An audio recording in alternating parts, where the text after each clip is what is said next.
Rita! Where are you?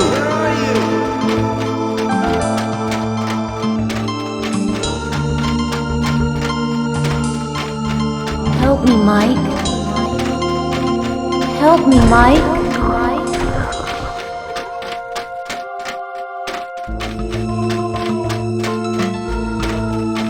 Help me.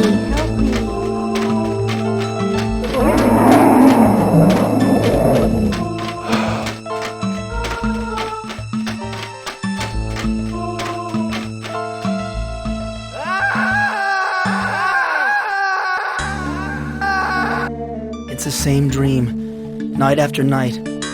I'm searching for Rita in the dark world, but something unspeakable starts chasing me. I never make it back through the portal in time. It's been more than a year since I foiled the Ancients' plans to grow an alien embryo in my brain, and still the dark world haunts me. Rita's murder is just the latest reminder that no place is safe from the darkness. Not even my hometown.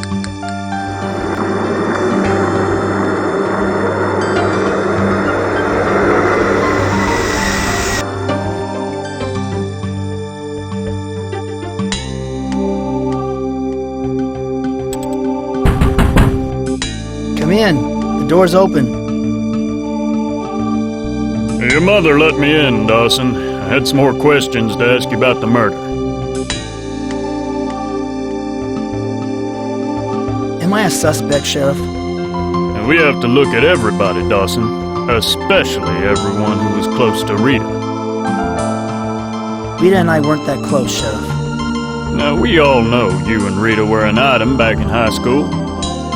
That was 15 years ago. I moved away and only came back recently. Yes, we checked. You headed up an advertising agency in Frisco. But you've been living with your mother for the past year. Rita and I didn't really see each other much since I moved back home. Well, just how much contact did you have with her? Look, we only saw each other a few times. I see. Were you having a relationship? I asked her out a few times, but she was always too busy with the library and stuff. What sort of stuff? She always had excuses for not going out with me. What kinds of excuses? She had some kind of reading group she always went to. And did you ever attend one of these reading group meetings? No. I don't like being around other people these days. So, you were always trying to get alone with her.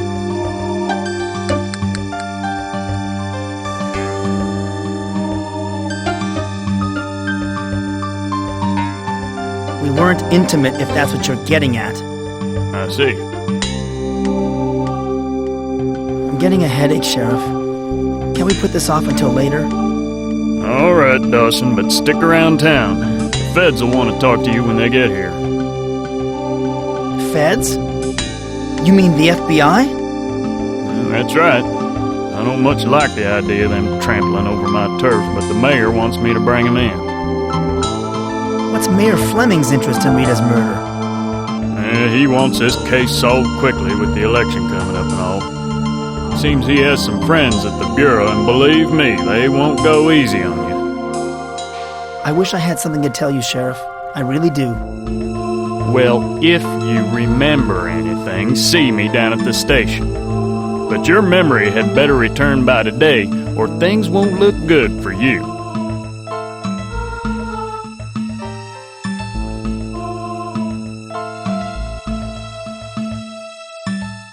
It smells good in here. Mom must be cooking something special.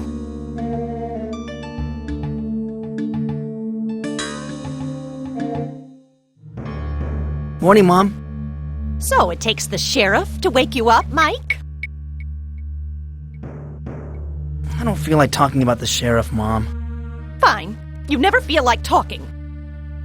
I think I'll eat over at Hank's for breakfast. You should know better than to eat the greasy food at that diner. I thought you were going to start eating healthier. You're not in high school anymore, you know.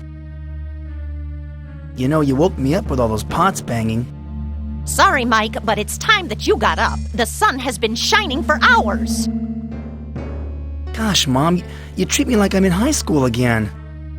Well, then start acting your age. You came home to recover from your nervous breakdown, which is fine, but you've been here for a year now. When are you going back to your job? but I have an extended sick leave for as long as I need it. Well, I think you've recovered from whatever it was. I don't know what happened to you in that old house in California, but surely it couldn't have been that bad. Go easy on me. What I went through last year was far worse than anything you could imagine. I've lost a husband and a sister to cancer. Your father left me no insurance money, and I have arthritis. You don't see me checking into a mental hospital with a nervous breakdown. It wasn't a nervous breakdown. It was... You wouldn't understand. I understand that you're always moping around and acting like a bum. Come on, Mike. Why don't you finish up that novel you were writing? You're ashamed of me, aren't you? No, son, I'm not ashamed of you. I just wish I knew what was bothering you. You were always full of energy and life. Since that nervous breakdown, all you do is stare at the walls. I'm having a hard time getting motivated. You know, Mike, you're late for your doctor appointment. You're never going to snap out of your depression unless you see the doctor. And after that, I'd like you to do some errands for me. I don't feel like talking anymore, Mom. I'll see you later.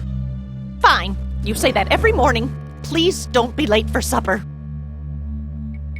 By the way, Mom, thanks for taking care of me this past year. I love you, Mike. I just want you to get well again.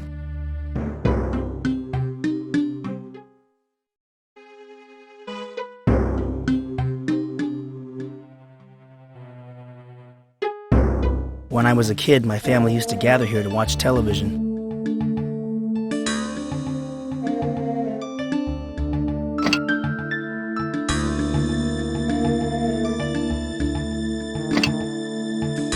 There's someone at the front door.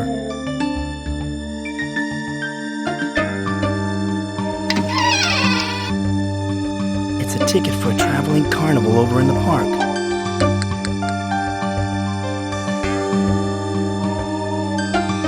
This bathroom always smells of Mom's perfume.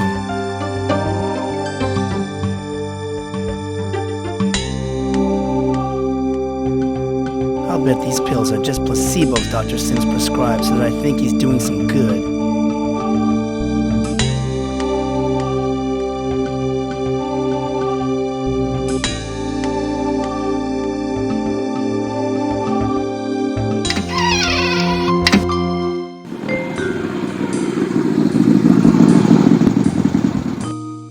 Hey, that's Jack. He likes to think he's tough with that motorcycle and all, but he's about the only new friend I've made since I returned home. Well, are you just gonna stand there gaping at me, Mikey boy, or are you gonna take a load off your feet? What brings you here, Jack? My motorcycle, dumb Goth. You need to have your ears checked. Actually, I stopped by because I saw the sheriff's patrol car drive off. I was worried about my favorite recovering mental case. Don't joke about my nervous breakdown, Jack. I thought you were my friend. Relax, Michael boy, relax. Geez, you must be under a lot of stress. They say your sense of humor is the first thing to go. The sheriff thinks I murdered Rita. Yeah, I know. I overheard Deputy Brown talking in the diner. You're the #1 suspect. You overheard the deputy? That's great. Everyone must know by now. It's a small town, people talk. But that could work to our advantage. I have a plan. What should I do? Not to worry, Mikey boy. I've been giving your situation some thought, and I think there are some things Sheriff Butler overlooked. I'm too hungry to think right now, Jack. How about joining me at the diner? I don't think I'm very welcome there. Not after that stunt I pulled with a jukebox. Let's meet here after you're done stuffing your face. I've got an appointment with Dr. Sims soon. Let's get together afterwards. You're seeing that, Quack? Don't waste your time with that head shrinker. Listen to your old pal Jack instead. Okay, we'll meet here after you're done with Dr. Sigmund Fraud. You know, Jack, I still can't remember what happened that night. Nothing happened. You know that, and I know that. It's hopeless. I feel like the biggest patsy since Oswald. Don't worry, we'll get you out of this mess. Then we can party. Thanks, Jack. Thanks for believing me. Now, don't get all mushy on me.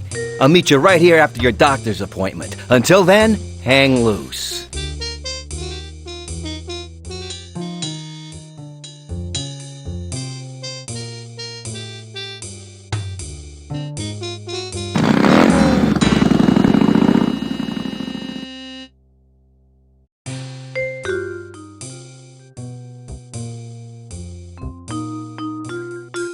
Even though I grew up in this town, I still find that a map helps me get to places quickly. Hank's diner in the pool hall next door played a large part in my teenage years. I took Rita to the diner on our first date when we were both juniors in high school.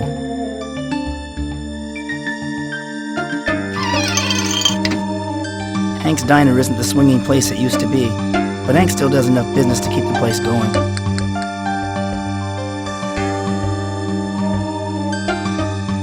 Hey, how about some service? Nice to see you too, Mike. How you been? I'm still bummed out about what happened last week. Rita was a real pretty girl. I remember you two sipping your sodas and holding hands under the table when you were kids. Who do you think murdered Rita? Oh, I can't imagine it was anyone from around here. But he's one sick dude, whoever he is. Sick? Murder isn't a disease. It's evil. Relax, Mike. It's just a figure of speech. I don't think anyone's going to show the killer any compassion when they catch up with him. Have you heard any more about the investigation? Deputy Brown stopped by to get some coffee and donuts on his way to Rita's place. He was saying that the FBI might be called in. Doc Larson was telling us some pretty grisly stuff. I heard about the FBI from the sheriff. Say, Mike, weren't you with Rita the night she was killed? Rita was my date to the high school reunion. Well, what happened? She got killed in the park near the Ramirez mansion. Didn't you walk her home? I can't remember about that night, Hank. It's these headaches. Mike, you and I go way back. As a friend, I'm telling you that you better start remembering quick. Deputy Brown was saying that the sheriff doesn't want to waste any time on this case. I'm seeing Dr. Sims in a short while. Maybe he can jog my memory.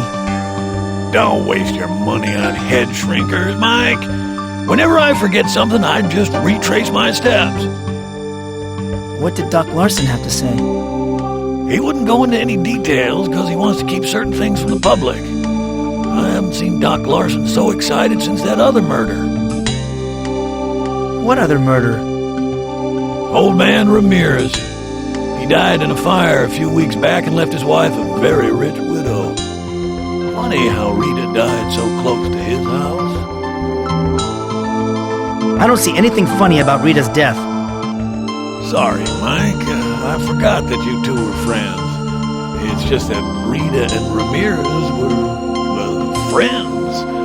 Some folks saw them walking in the park together and holding hands. Rita was murdered in a public park. How could they keep any details secret? Doc Larson had her body moved to the morgue before dawn. Deputy Brown said the sheriff wasn't too happy about that. Didn't give him much of a chance to examine the crime scene first. I lost my appetite. You don't look well, Mike. Why don't you go out for a walk? Nice day for it. I think I'll just do that, Hank. See you later. Take care, Mike.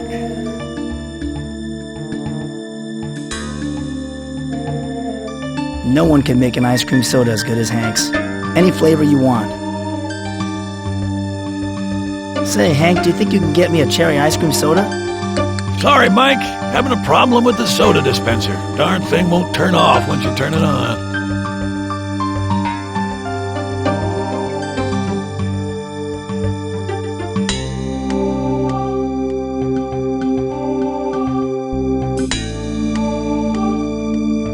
The carnival has been set up here in the park for more than a week now. I wonder when it's going to finally open.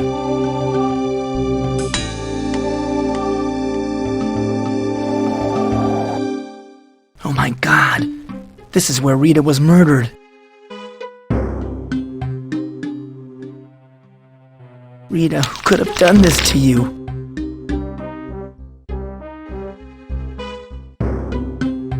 Who's there?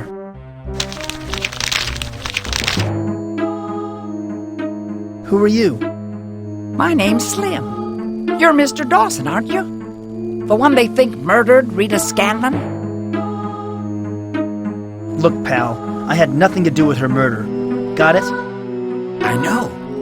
A voice told me that you were innocent. You don't think that's strange, do you? Hearing voices in your head? What else did this voice tell you? It gives me warnings mostly. Warnings about how the world is going to end. Warnings about who to trust and who not to trust. Yes, I get the same types of messages. Why are you wearing that getup? I'll have you know that I'm wearing the uniform of protection. Uniform of protection? What's that? It designates me as the protector of this town and endows me with special powers. What sort of powers does your uniform give you? This uniform renders me invulnerable. When I wear it, nothing can harm me. Well, nothing except for a little poison ivy every now and then. What do you protect the town from? There are dark forces at work. An evil power is lurking in the shadows, waiting for the opportunity to hatch its latest plot. I know exactly what you mean. I felt the same way for over a year. Feeling isn't enough, Mr. Dawson. You've got to act. It's my duty to put a stop to their plans. Stop them before they take over the entire world. Where did you get this uniform of protection? A woman delivered it to me. A very wise and noble woman. You're referring to the Keeper of the Scrolls, aren't you?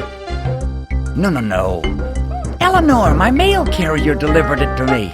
She's some cutie, let me tell you. The uniform came out of a catalog. Why are you hiding in the bushes? I'm checking out the murder site. The criminal always leaves a clue at the scene of the crime. I don't know what you hope to find here. The sheriff must have gone over this place with a fine-tooth comb. The sheriff? Don't make me laugh. That buffoon couldn't solve a jigsaw puzzle. He has no conception of the significance of this crime. Did you know Rita? I knew Miss Scanlon was the town librarian. At least that's what she claimed. But I have my suspicions about her. What was suspicious about Rita? She was involved with something. Something unclean. I haven't figured out what it is yet, but when I do, it will expose the evil lurking under this town. You seem to be the only one who really understands what is going on. Who do you think killed Rita? I think she was murdered by aliens from another dimension. You know about the ancients. So the Keeper of the Scrolls was right. They were involved with Rita's death. Of course it was the ancients. Who else could have committed such a horrible crime? It had to be the ancients.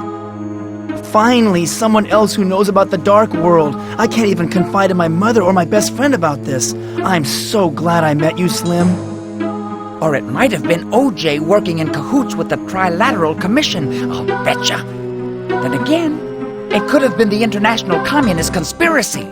This looks like their handiwork. I've gotta go now. Wait! Before you leave, I did find something the sheriff overlooked. It's a ticket stub to last week's high school reunion. Where did you find this ticket? It was lying underneath the bushes. Miss Scanlon must have dropped it when the killer attacked her. Do you mind if I have the ticket, Slim? I don't have many mementos of Rita. Take it, Mr. Dawson. It's not much of a clue, and besides, I've got theories about a hired hitman and a satanic cult to follow up on. Don't worry, I'll find Rita's murderer and prove your innocence. Gee, thanks, Slim. That makes me feel a lot better. Glad to have your vote of confidence, Mr. Dawson. Well, I've got some investigating to do. Oh, by the way, I live out behind the pool hall if you need to get in touch with me.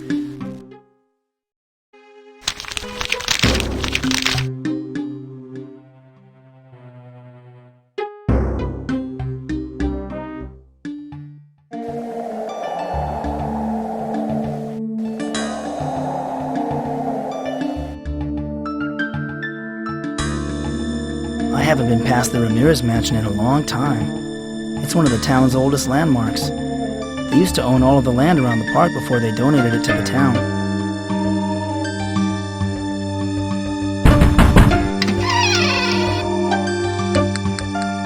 Excuse me, Mrs. Ramirez. May I talk to you? Yes, young man. What do you want?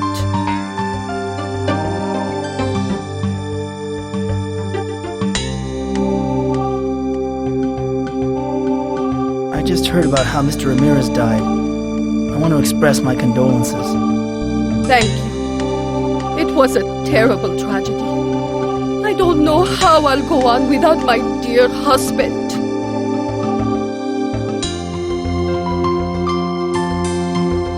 I'm sorry that I never had an opportunity to meet your husband. Why, I'm surprised. He was the most prominent attorney in town. A very successful man and a charitable one, too. If he had lived, I have no doubt he would have eventually donated all his wealth to various noble causes. I suppose that Sheriff Butler was in charge of investigating the fire. Yes, and he found nothing to indicate foul play, despite what the insurance company says. I've heard rumors that the fire your husband died in was, intentionally set. Why, how dare you? Those rumors were started by the insurance company, trying to find a way to get out of paying off my husband's life insurance policy. I will thank you not to spread them any further. Good day!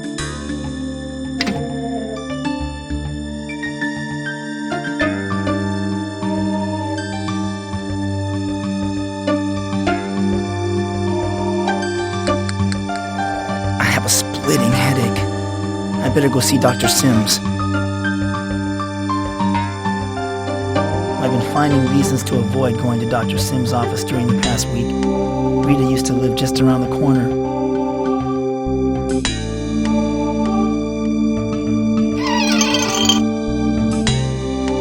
Make yourself comfortable, Mike. I've been expecting you.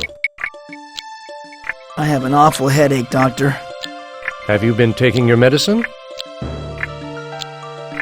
I took the medicine this morning. The headache began a short time ago. When? Right after I talked to Slim. He found Rita's reunion ticket. I see.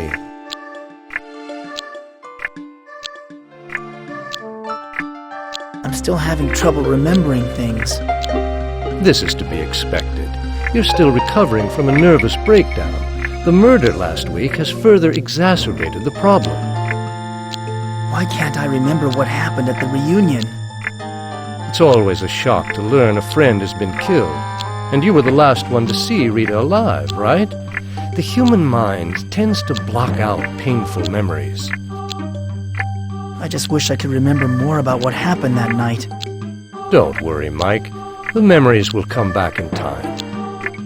Sheriff Butler suspects me of Rita's murder. Yes, the sheriff was in here asking about you. I told him I didn't think you were capable of such an act. I'm feeling much better, Doctor. I don't think I need to see you anymore. I disagree, Mike. I know you're frustrated with the slow progress, but these things take time. But perhaps some hypnotherapy will speed up your recovery. I think it's happening all over again. Have you been having more of your dark world experiences? I've been dreaming about the dark world again. Uh-huh. I've seen Rita in my dreams, too. That's good. Perhaps it's a sign your repressed memories will resurface soon. Voices from the dark world have contacted me. I see. I may be going back there, and soon. Yes, of course, Mike. But I really can't approve of you entertaining these fantasies. We need to work on your memory of events as they really are. You know, what happened last year wasn't a hallucination. It was real. Or so you believe, Mike. It isn't all that uncommon for people to suffer delusions of alternate universes, even things as bizarre as aliens implanting embryos in human brains. But, Dr. Sims, everything I told you is true. Yes, of course. But tell me, what does your friend Jack think of all this? The only people I've told about the dark world are the doctors I've seen. But none have dissuaded you from your belief in the dark world? Did any of the therapies they suggested seem to help? They recommended I keep a journal. Actually, I think it might make a good novel. Excellent. A transference of your hallucinations to fiction might prove most beneficial. I advise you to keep up the practice. I do want to get better, but the thought of being hypnotized frightens me. Mike, I know that the thought of losing control over your mind terrifies you, but I believe hypnotism will be of benefit in your case. Why don't we give it a try? All right. You've convinced me. Hypnotize me. You're feeling sleepy. You feel like you're drifting on a cloud, on a rubber raft at the swimming pool. All is calm, all is quiet. You are sleepy. I feel so dizzy. This reunion banquet is giving me a headache. I need some fresh air. You always need fresh air, Mike. I swear, I don't know what's happened to you since you've moved away from here. And frankly, I don't like it. Come on, Rita. Give me a break. You know I've been sick? Sick of people, you mean? You've become such a loner, Mike. You never want to go anywhere where there's people. You don't even want to visit any of my friends. Not your reading group again. Always busy doing stuff for the library. You never have any time to spend alone with me anymore. Why can't it be like it was when we were in high school? People change, Mike, but I don't care for the change that's come over you. You're drunk. I'll see you later. I have a friend to see. Fine. Just walk away. I hope the boogeyman gets you. Whew. Why am I so dizzy? I bet the punch is spiked. Is someone there? Don't play games. Mike? Is that you? Ah!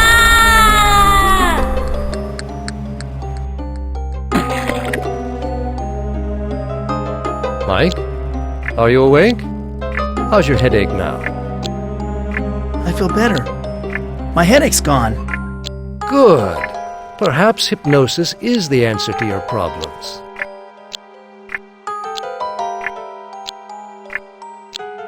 I was wrong about this hypnosis stuff.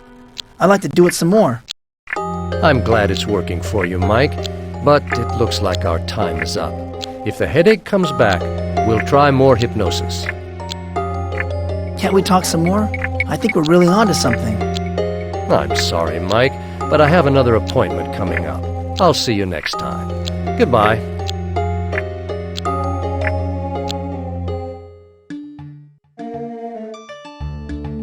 I can't go back and see Dr. Sims again so soon. He'll think I'm dependent on him or something, which I'm not. I can handle things by myself.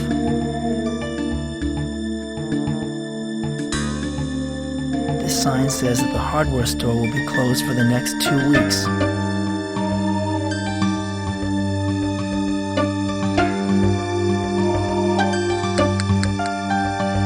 There's Paul Cooper. For a guy who runs a hardware store, he doesn't keep his house in very good shape. Nice lawn, though.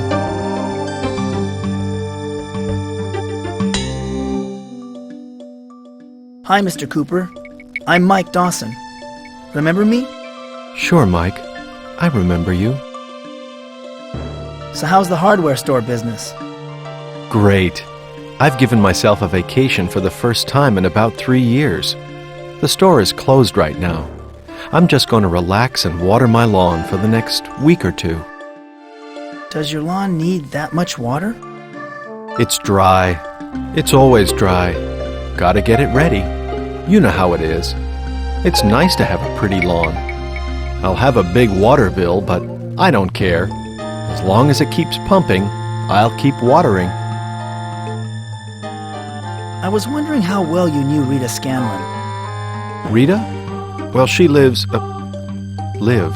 across the street. We'd wave to each other. Why? Was she a friend of yours? I was with her that night. I was probably the last person to see her alive. Is that so? You must feel terrible. Like I said before, I didn't know her too well. We just waved to each other. Pretty terrible news about the murder. It certainly was. The second murder this year. I don't know what's going on in this town anymore.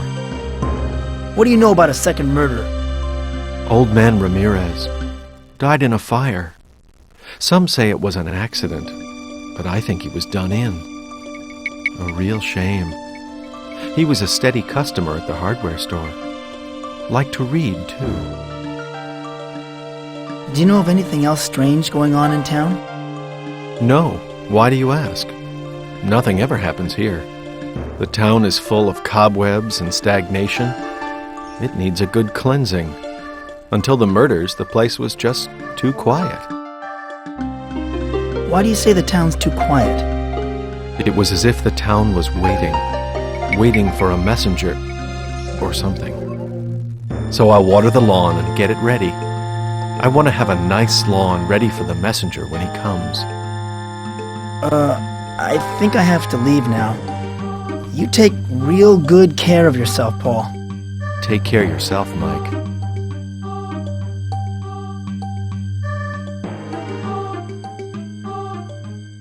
Why is the deputy standing guard in front of Rita's house? She wasn't killed at home. There must be some evidence inside that the police are protecting. It's so dark and lonely inside. If only I could get inside to snoop around.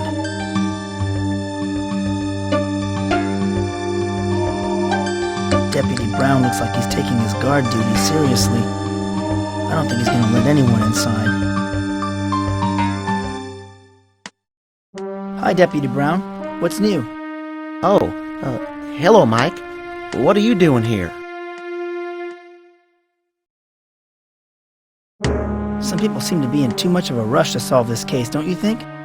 Yeah, but it's an election year. What do you expect? What has the election got to do with it? Mayor Fleming's up for re-election, and I suppose he doesn't want any unsolved murder cases around. That's why he called in the FBI. Doesn't trust us good old boys to do a proper job, I guess. You look like you're on guard duty. I'm keeping watch over Rita Scanlon's house. A week after the murder? I'm just following orders, Mike. I'm not supposed to let anyone in.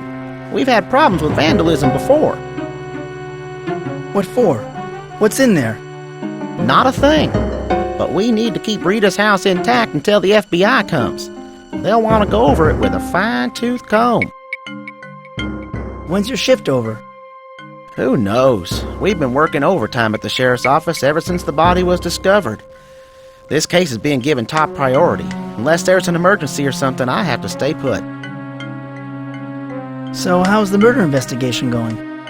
Come on, Mike. You know I shouldn't be talking to you about that. Go on now, let me do my job.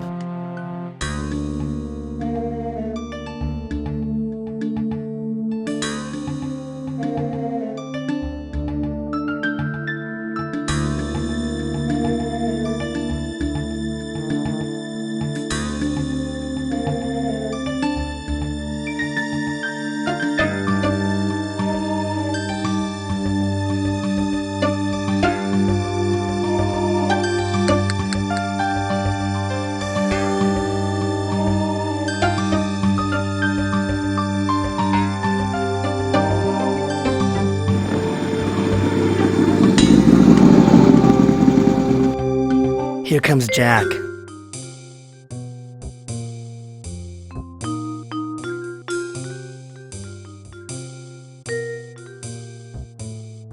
Okay, Jack, how can I get myself out of this mess?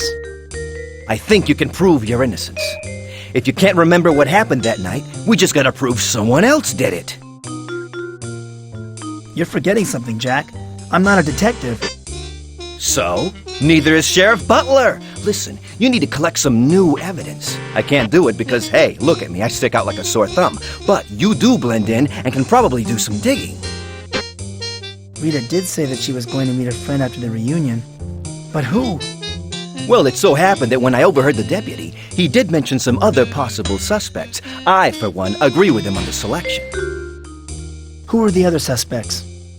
At first, I didn't believe it. Then I thought about it, and it makes sense, I'm telling you. Two folks who ain't what they seem. How about Mayor Fleming and Doc Larson? Mayor Fleming? That's right. Mayor Irving Fleming. I once saw Rita sitting in his car in front of the courthouse, and they were looking pretty cozy. The election's coming up, and I'm sure he's busy sweeping all the skeletons out of his closet. Doc Larson? The medical examiner? Have you ever noticed how many female visitors they have at the morgue? Rumor has it that he has his fingers where they shouldn't be. He used to have Rita personally deliver medical textbooks from the library, you know. Do you know if Rita dated anyone else? Besides you? Well, she did used to see Sheriff Butler, but that ended a long time ago. Anyway, you have two good leads to get you started. As for me, I'm out of here. The sheriff used to date Rita? I didn't know that. Now I really don't trust him. I think you're barking up the wrong tree with that one, but what the hell? Maybe it'll take some of the heat off you if you harass the sheriff. Anyway, I gotta go. Wait, Jack. I can't do this by myself. You're capable of more things than you think, Mike boy. And I'm not abandoning you.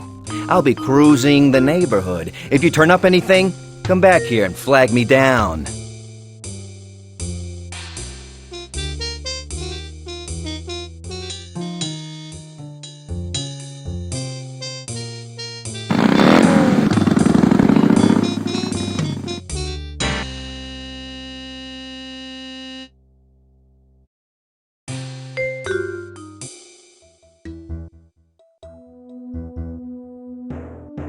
The Civic Center. We used to joke about the sheriff's office, courthouse, and morgue all being next door to each other. First they tie 'em, then they try 'em, then they fry 'em.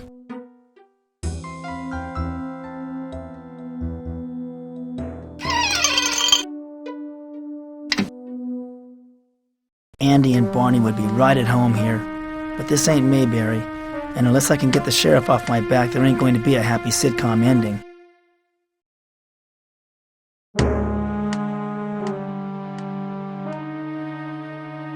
Hi, Sheriff. I just came in to get out of the heat. Dawson, I was hoping that you'd show up. How well did you know Rita? Hardly at all. I don't patronize the library very much. I get my reading material down at the newsstand. I heard you used to date Rita. Well, so what if I did? Rita was interested in lots of men. Jealous, Dawson? Is that what made you snap and kill her? So what happened between you two? Why did you break up? None of your business. Why are you asking me these questions? I'm the one with the sheriff's badge, damn it. Did Rita dump you because you couldn't satisfy her, Sheriff? Why, you little turd. I'll have you know that I was the one who dumped her. She was too bookish. Always running off to spend time with that reading group of hers. Just what was this reading group that Rita belonged to? I don't know. Some of Rita's friends, people from the library, I guess. She was always trying to get me to go with her, but I couldn't see myself sitting around with a bunch of eggheads discussing poetry. That's why I dumped her. Well, I think I'll be going now. You know, Dawson, sooner or later you're gonna make a mistake, and then I'm gonna lock you up for the rest of your natural life. So, how's the murder investigation going, Sheriff?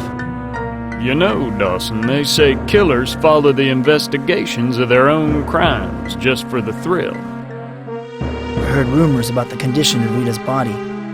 Rumors? What kind of rumors? There was a rumor going around that the body was mutilated. I'll tell you one thing. Doc Larson was having himself a field day, happier than a pig in slop. But I can't reveal details. We have to withhold specific information that only the killer would know. Dawson? You make it sound like Doc Larson enjoyed seeing Rita's mutilated body. I tell you, I've never seen the man so excited. He could hardly wait to have the body bundled up and sent off to the morgue. That Doc Larson's one strange guy. Well, you know he was kicked off a hospital staff, don't you? Something about fooling around with some patient in the hospital morgue. But I shouldn't spread rumors.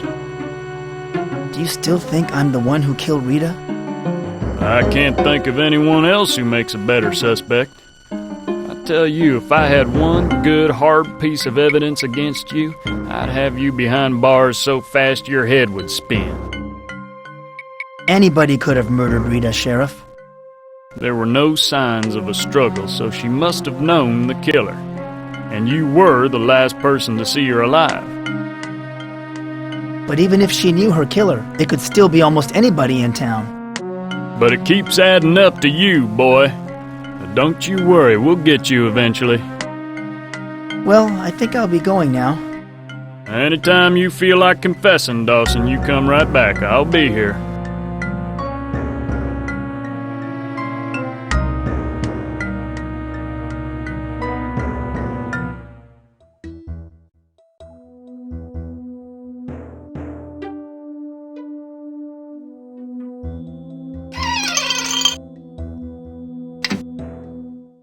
I wonder why a morgue would have a waiting room.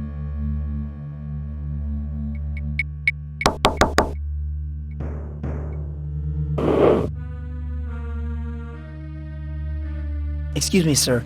I need to speak with you. What is it? I'm very busy with a patient. You're the coroner. Why would you be seeing patients? I have to keep a practice on the side. You don't think this town pays me a lot of money, do you? If I could just get a break, I'd move out of this one-horse town. What kind of a break? Why, a real scientific breakthrough. I'm presenting a paper on the subject very soon.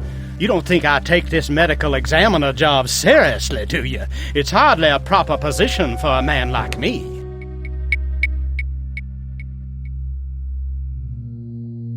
What kind of scientific breakthrough? New methods of inserting DNA into the ovum, Dawson. It will open up all sorts of exciting possibilities in genetic research. It should also be my ticket out of this backwater town.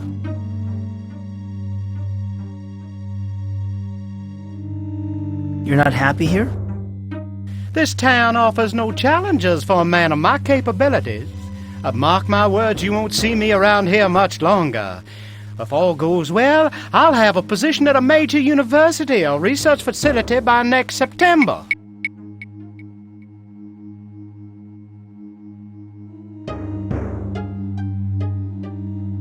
What can you tell me about Rita's death? I'm sorry. I can't discuss the case with anyone while it's under investigation. Why did you move Rita's body so quickly from the crime scene? Because I didn't want anyone to see the body in broad daylight. That's how we catch criminals, you know, by hiding important facts of the case. And that's why I can't disclose those facts to you, of all people, Dawson. I'm investigating Rita's murder myself. I'd like to look at the autopsy report. Look, I told you I'm not allowed to discuss the case. All the autopsy files are locked up in my office, and that's where they'll stay. I heard that Rita's murder was particularly gruesome. Why, yes. It was fascinating the way the killer Damn it, Dawson! I told you that I can't reveal any facts about the case!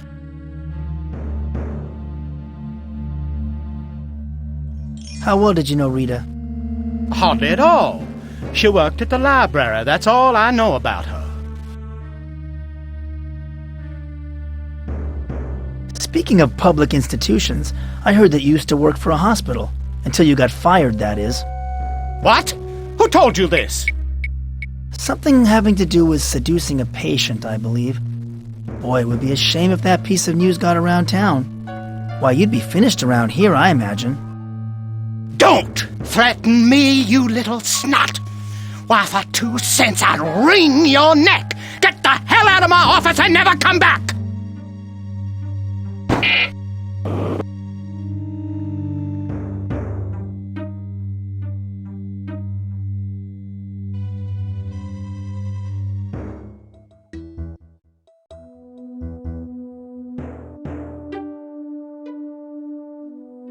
It's about time the carnival opened. I'll bet they were just trying to build up the public's curiosity so they'll attract more customers.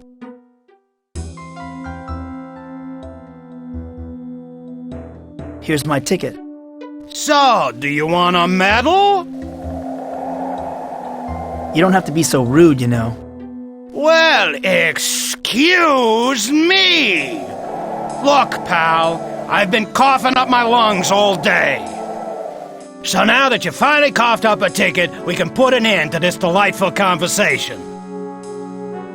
Look, I don't need to take this abuse. I'm leaving. Good idea. You look like the type who knows how to abuse yourself.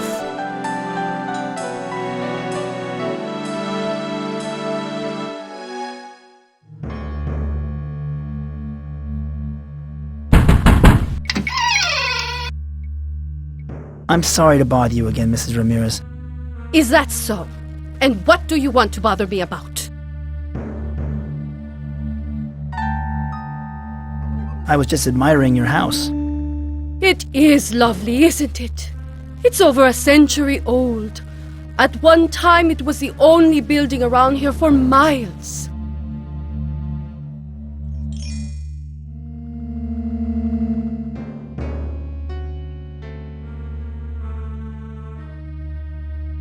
So your family's been here a long time? My late husband's family, actually. But they're all dead and gone. It's just me now. You must get lonely sometimes. Nonsense! I have my church, my books, and I have my money. It must cost a lot to insure a place like this. My dad used to be in the insurance business. I'm sorry to hear that. Those insurance people are godless swine, worshipping nothing but the almighty dollar. Why, they even tried to cheat me out of my husband's life insurance. I finally had to take them to court, but I won. I couldn't help but notice all the religious icons you have. Yes, they ward off the evil that is running amok here in Crowley. This town used to be a God-fearing community, but now I don't dare to leave my house except to go to church. Why do you think the town is corrupted by evil? Why, just stroll along the street, and you will find vice and decadence behind every door. The church is our only hope for salvation. You do attend church, don't you? No, I stopped going about a year ago. You should go to church every Sunday, at least. And more often than that, when possible. There are dark forces at work here, and your soul must be fortified to resist temptation. Thank you, Mrs. Ramirez. I appreciate your time. God be with you, young man.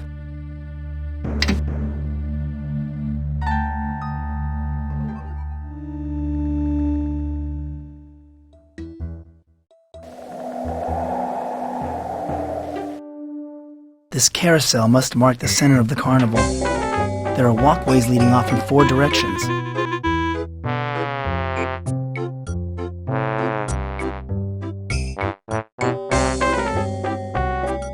A sideshow and Hall of Mirrors attraction. Great. I've experienced enough freaks and distortions to last a lifetime.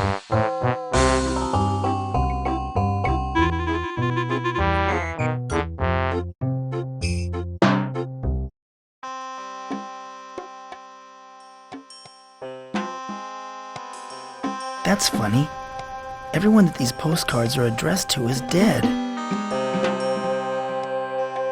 Excuse me, sir. We need to mail those postcards. Keep your paws off our postcards, you bum.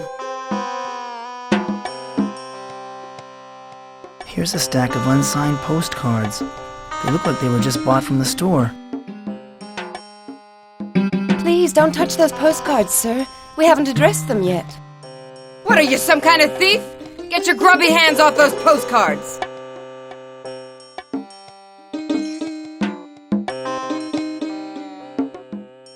Hello, ladies.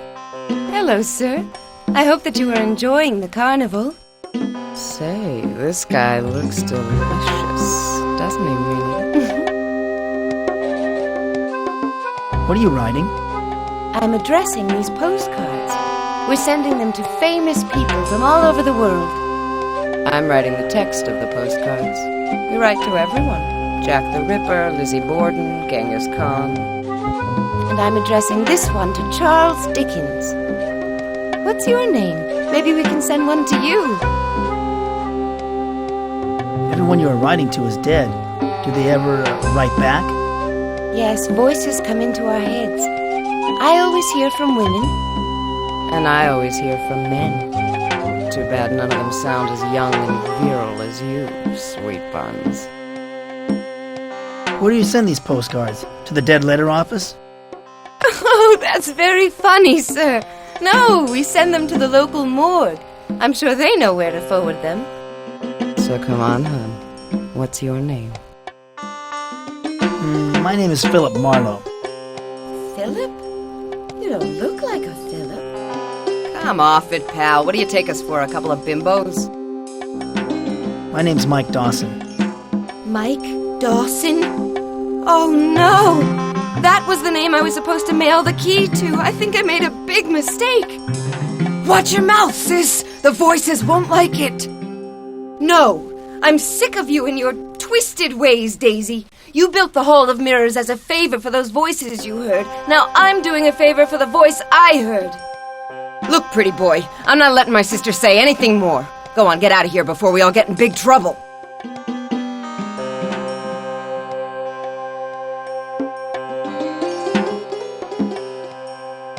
What a magnificent stage. This act must be something really special.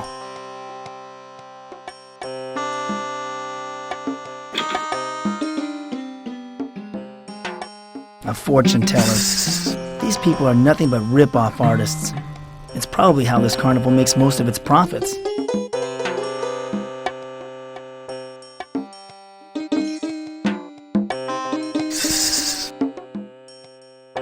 That sure is a big snake. Is he friendly? Lucifer is very friendly to me. She is my familiar. She gives me my powers. Isn't that right, Loosey-goosey? What does your snake eat? Whatever she can fit into her mouth. By the way, I wouldn't stand too close. What powers does your snake give you? Powers that allow me to see into the distant past and the far future. Powers that let me help people guide their destinies. In layman's terms, I tell fortunes. What's my fortune? I get my strongest readings from personal items. Perhaps you have something in your possession I may examine.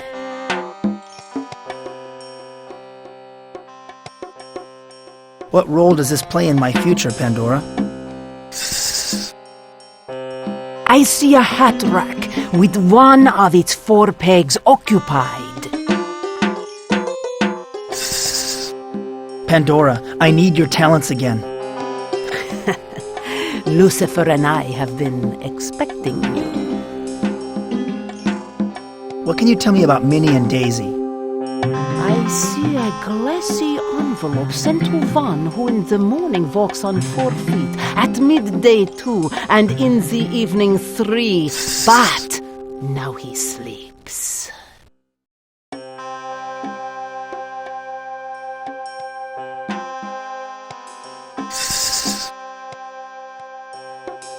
What a bunch of hogwash. I'm leaving. You'll be back again. It's in the cards.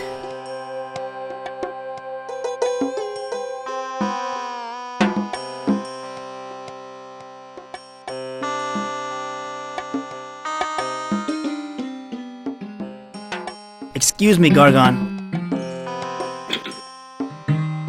I'm in the middle of my act. What do you want? Do you work here? Oh, that's just great. I'm doing my weightlifting act, and you can't even tell that I'm a performer. No wonder I'm going to lose my job. Why would you lose your job? I can't draw a crowd. They all go to see the Siamese twins or the fortune teller. There's just no interest in my talents. Not when you can rent Arnold or Sly at the video store for $1. Is there anything I can do for you, Mr. Gargon? You can stop pretending to feel sorry for me. I know that no one really gives a damn. Now, let me get on with my act while I still have a job.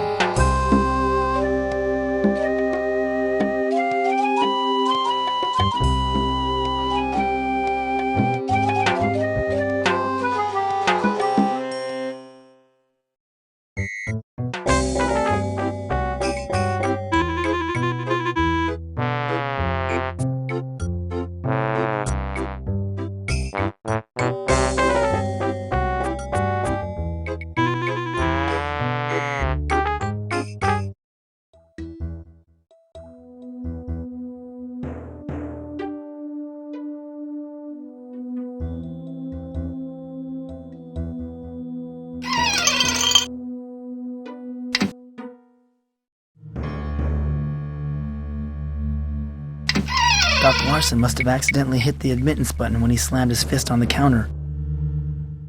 Oh my god, I'm gonna throw up! The toe tag says this guy's name was Mike Dawson. He's wearing some kind of charm around his neck. It looks like a key made of glass.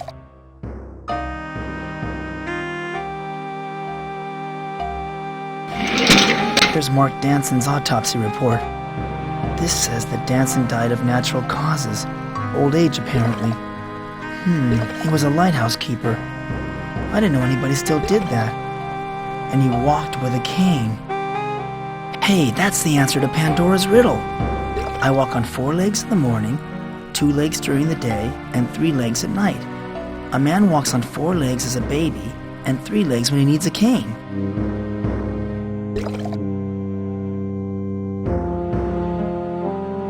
Minnie meant to send this glass key to me. I don't think Mike Dawson will mind if I take it.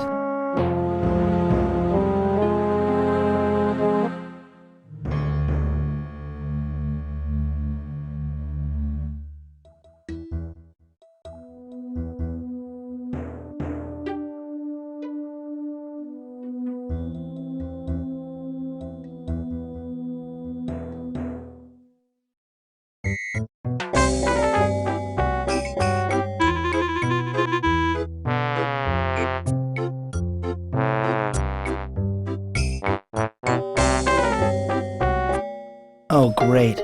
I have to figure out which side of each room is a mirror and which is a passage. I hate these things.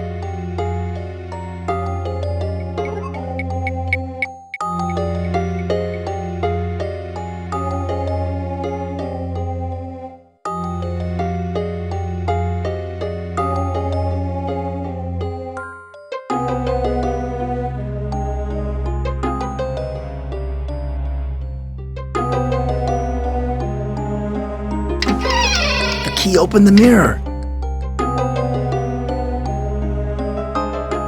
I need to find a path leading to this.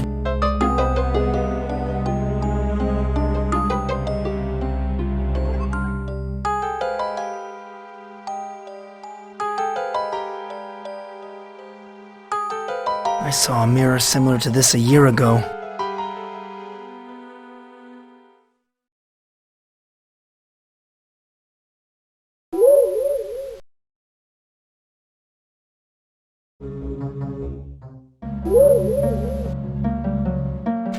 Michael, at last you have come to save us.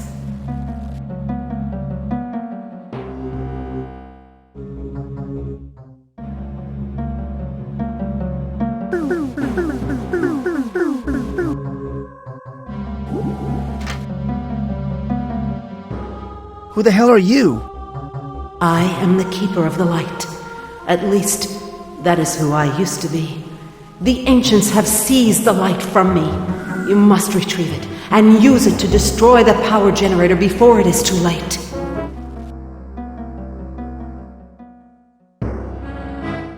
Then it is true. The ancients have returned. I wish it were not so. All of the dark world belongs to them now, and they plan to conquer the normal world too. You are our last hope of stopping them. What is this generator you're talking about?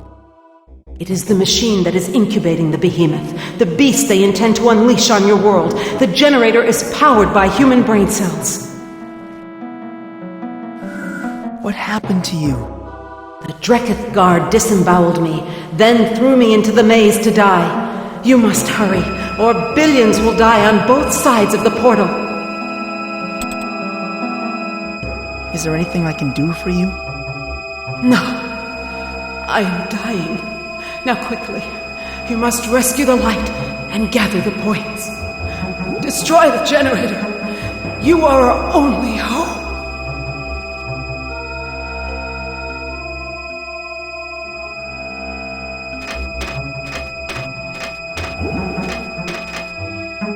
Another maze! If I really am in the Dark World, then this should be nearly identical to the Hall of Mirrors.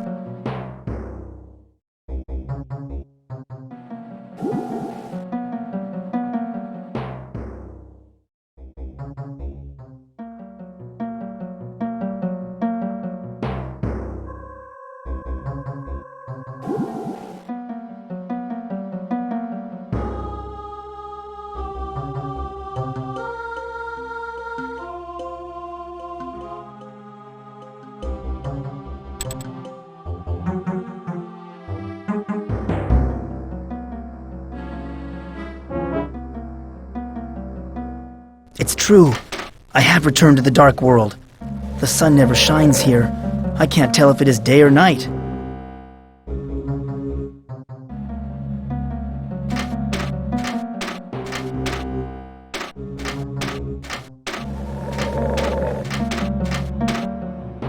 I don't like the look of those two guards. This must be some kind of prison.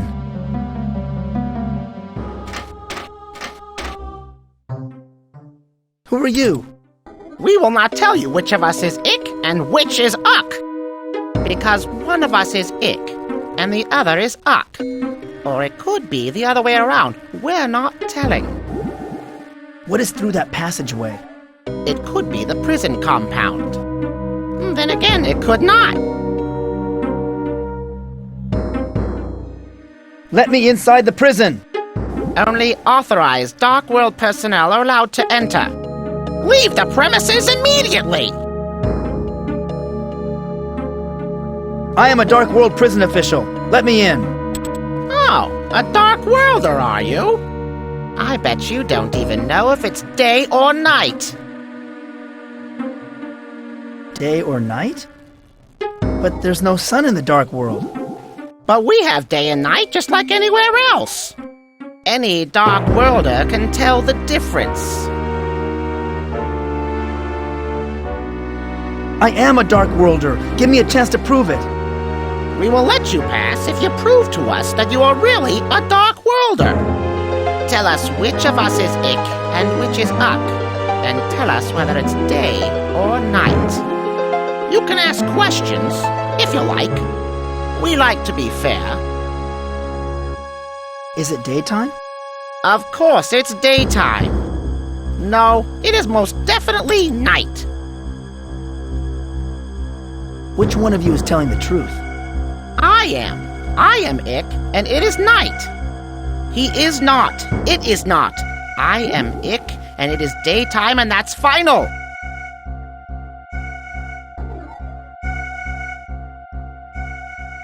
I need to think about this some more. Then leave. Don't come back until you can prove you're a Dark Worlder. Ugly organic.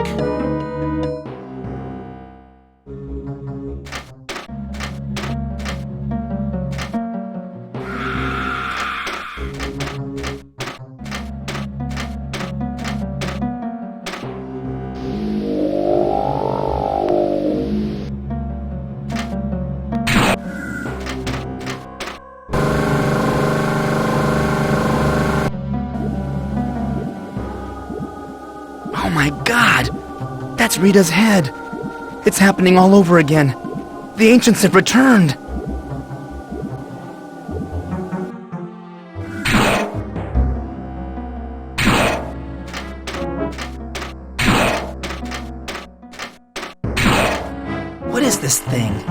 I can't tell if it is an electric motor or a shooting gallery.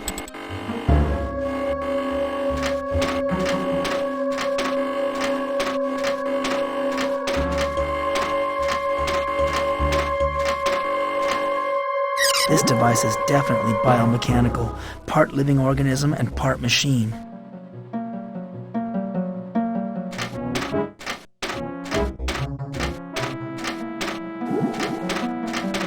Can you speak? To be sorry. To be producing power infected with random magnetic fluxes. To be not able to stabilize magnetic emanations from power disk.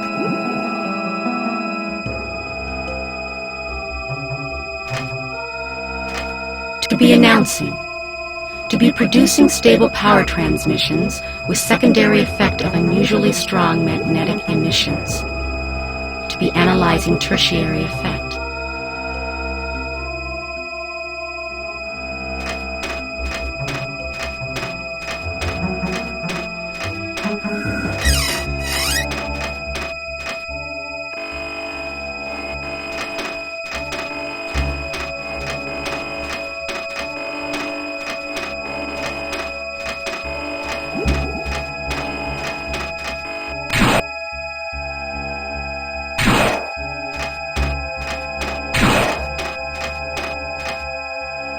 This must be the gate to the power center.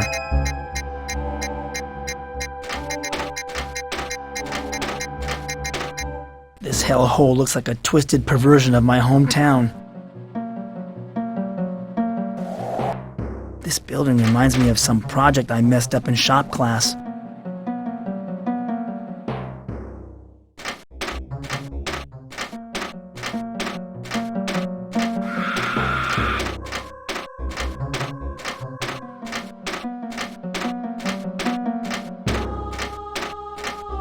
What a magnificent structure. It looks like a temple, but I can't imagine that Dark Worlders would find anything worthy of worship.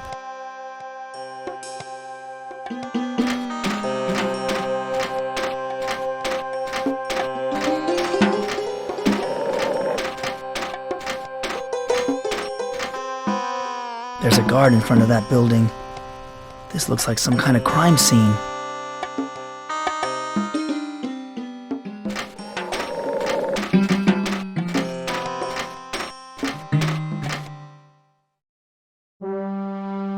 I have important news to give to the ancients from Ik and Uk, but I can't tell if they are truthful. Ik always tells the truth during the day, but lies at night. Uk lies during the day, but tells the truth at night. Now go away.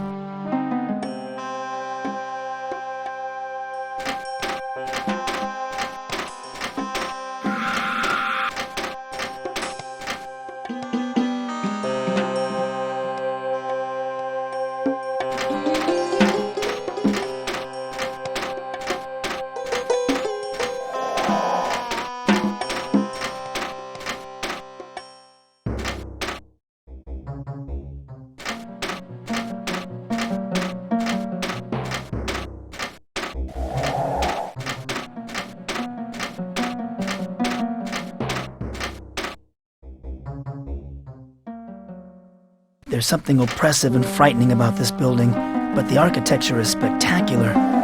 It must be a governmental center.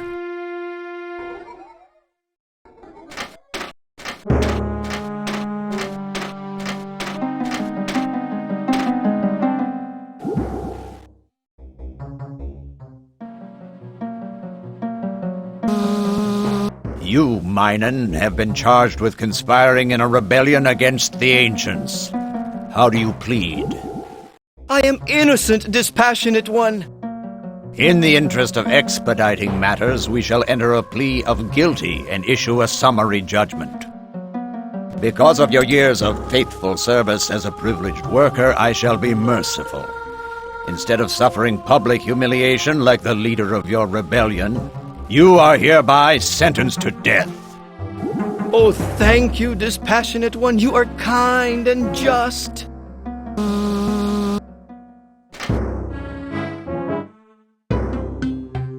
How could you execute that poor creature just now? What kind of justice is that? I can't believe my ears. Questioning a justice's decision? That is tantamount to questioning the Ancients themselves. You are a loyal minion of the Ancients, aren't you? I hate the Ancients and will do everything in my power to destroy them. Well, why didn't you say so? There are many here in the Dark World who feel the same as you, and all of them are sentenced to death. Oh my god, the stench in this room is horrible, like a mountain of rotting meat. This must be the body of the privileged worker that I saw sentenced to death.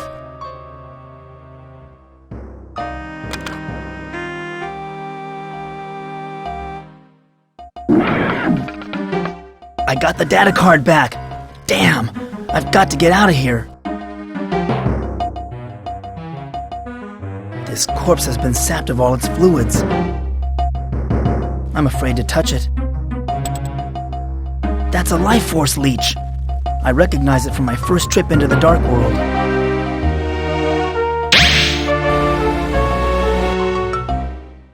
What happened? Where am I? Where am I? You are in the underworld, Michael. The river of the dead. You know my name? Yes, Michael. I've been expecting you. What is the underworld? It is that place where the beings of the Dark World come when their biomatter has expired. As the keeper of the souls, all those who die in the Dark World fall under my care. What happened to me?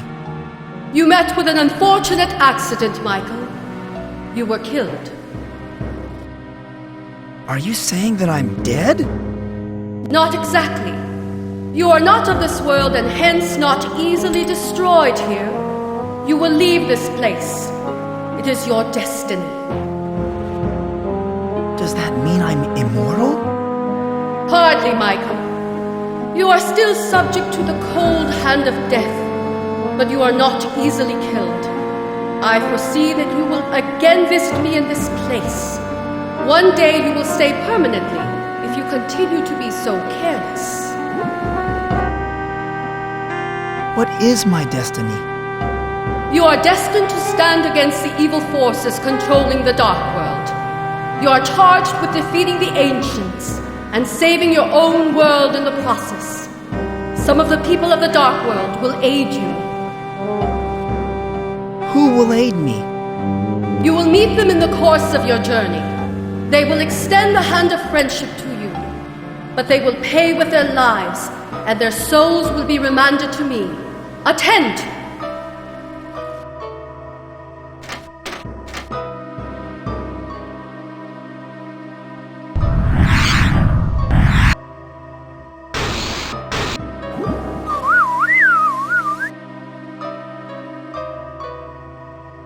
How do I get out of this hellhole? Climb the staircase. It leads back to the Dark World, near to where the Ancients have erected their power generator. Go and fulfill your destiny.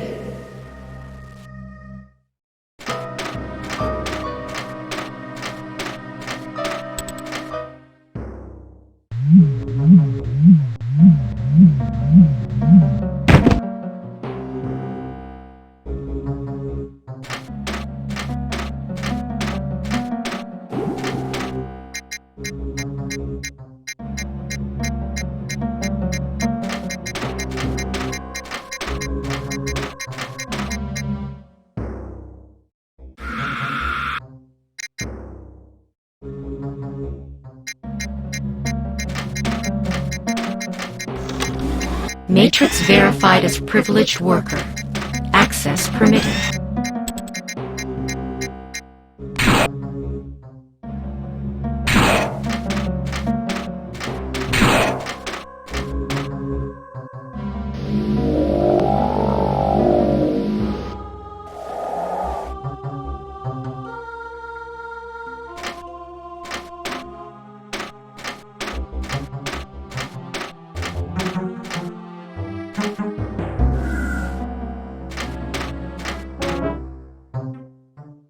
Okay, I know the answers to your riddle.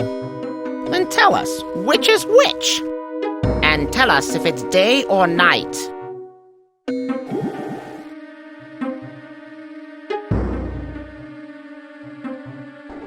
You, on the right.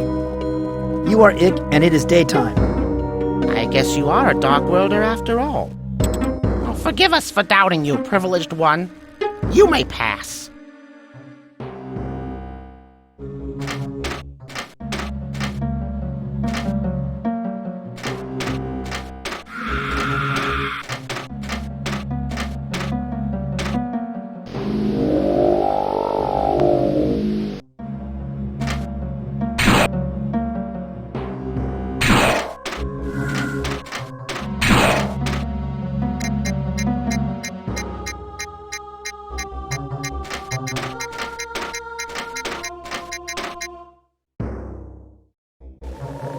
This building looks like some kind of processing plant.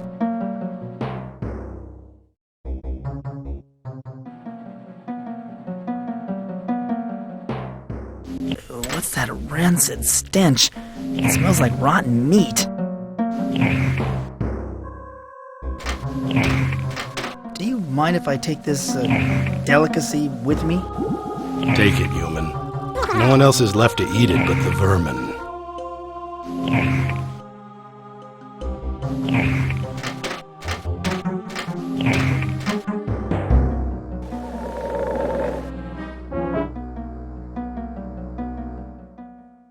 My nose is burning from ozone and other assorted fumes. It's making me feel lightheaded.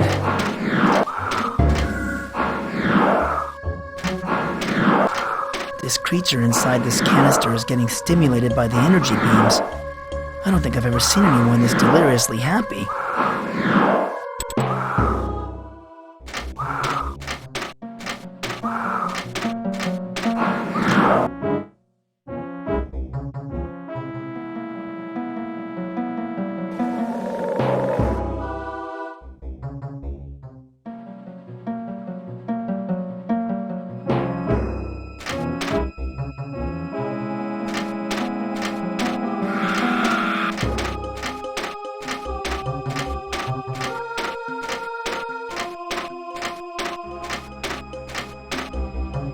This is either a Dark World armory, or I've wandered into a gun shop in Los Angeles.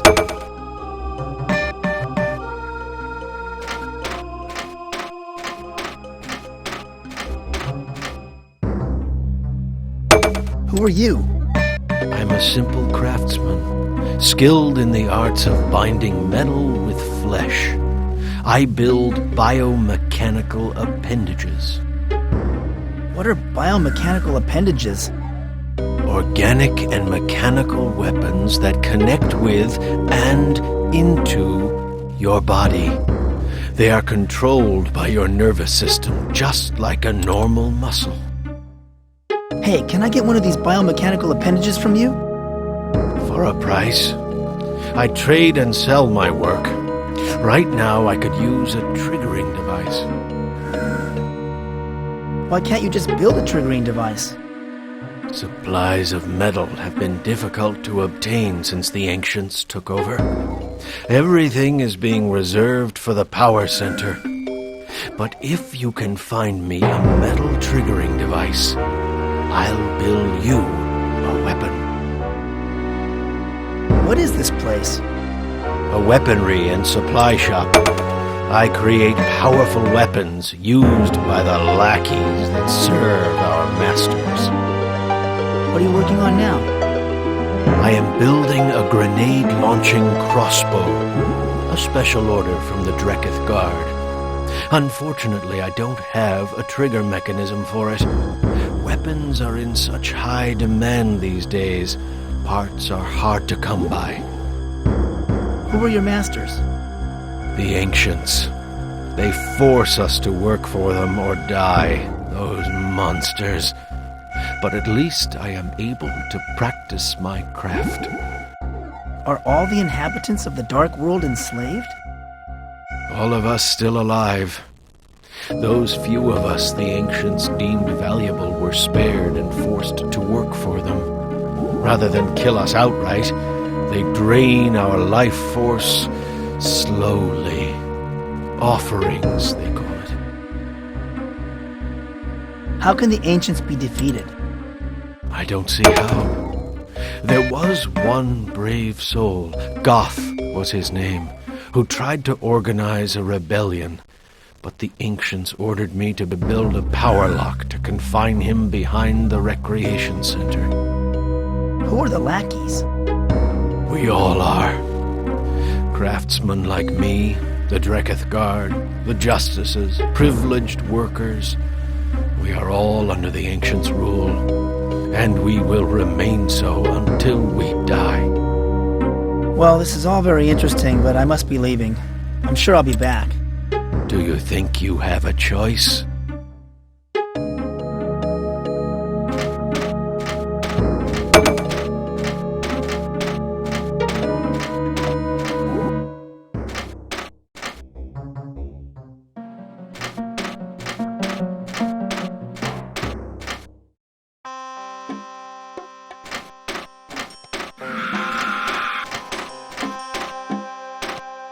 This place gives me the creeps. Even in the normal world, I feel uneasy about attending church, especially since my father died.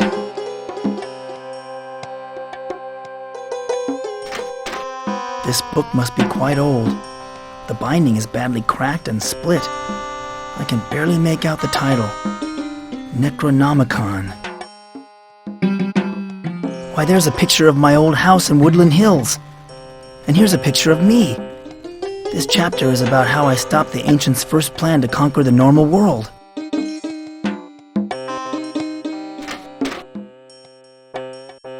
Hello, I'm Mike Dawson. What is your name? I am the High Priestess of the Temple of the Triangle. Welcome, and learn what I have to teach. What can you tell me about the Dark World? The Dark World has existed alongside your normal world ever since time began. It has evolved along with your Earth, a counterpart, a negative image of your own world. How much is the Dark World a counterpart to my own? People and places in your world have parallels here in the Dark World. There are differences, however. Sometimes the Dark World counterparts are missing, killed by the ancients or otherwise lost. Why do you say that this place is a negative image of my world? We're what you would consider to be the dark side of yourselves. What seems to be madness to you, we consider sane. What you perceive as pain, we feel as pleasure. Now I understand why there are so many evil creatures here. You have malevolent creatures in your own world, too. Do not confuse madness with evil. Most of us want to live in peaceful coexistence with the normal world. Can actions in the Dark World affect the normal world? Sometimes, but the rules governing these correlations are not understood. But yes, many times an action in the Dark World causes a reaction in its normal world counterpart. Electromagnetic correlations seem to be the strongest. This is all making my head swim. I need some fresh air. It is much to absorb in a single session. Return when you are ready to learn more. As you can see, I have nowhere else to go.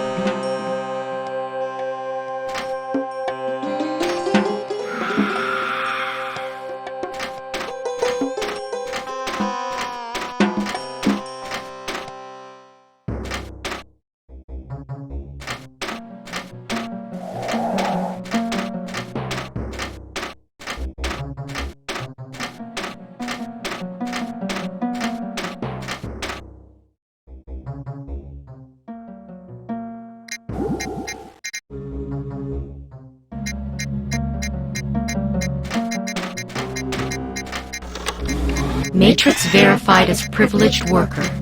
Access permitted.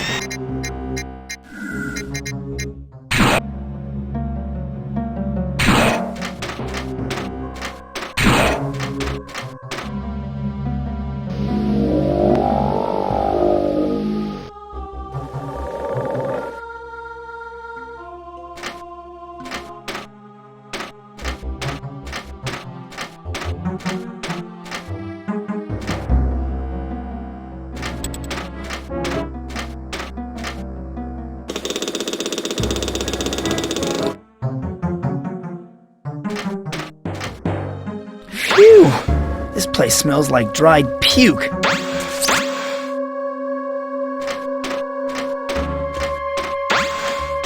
That stench must be coming from these baby stomachs. Those poor things must be half-starved.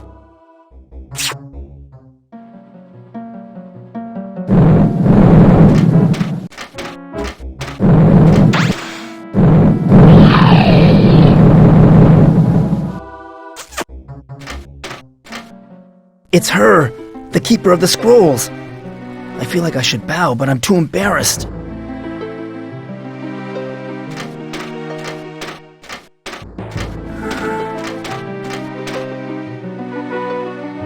Hello again, Your Honor. Greetings, Michael. I am pleased to finally meet you in person. Please forgive me for allowing myself to fall into a state of captivity. Even we keepers have failings. What's going on? We are besieged by the ancients once again. They have conquered the dark world and enslaved its inhabitants. Soon the ancients will enter your world and do the same to your people. What is the ancients' plan this time? They are hatching a horrid creature called the Behemoth. It is now incubating behind their power generator. This creature will enter your world and drain all life from it. But I thought the ancients weren't capable of entering the normal world. This is true, but they have altered the genetics of a dark world creature to create what is called a shapeshifter. A shapeshifter can assume human form and for brief periods of time enter the normal world. What does this shapeshifter look like? No one knows. The ancients have kept its identity a secret. The shapeshifter goes to your world and severs the heads of his victims. What must I do next? The shapeshifter is gathering heads for the ancient's power generator. The generator taps directly into the victim's brain cells. Once 4 human heads are implanted, the incubator will be fully powered and the behemoth will hatch. How do I destroy the power generator? Seek out Goth the Hermit. He lives beyond the recreation center. Goth served the Keeper of the Sword. He has studied the power generator and knows how to use the 3 points to destroy it. What are the points?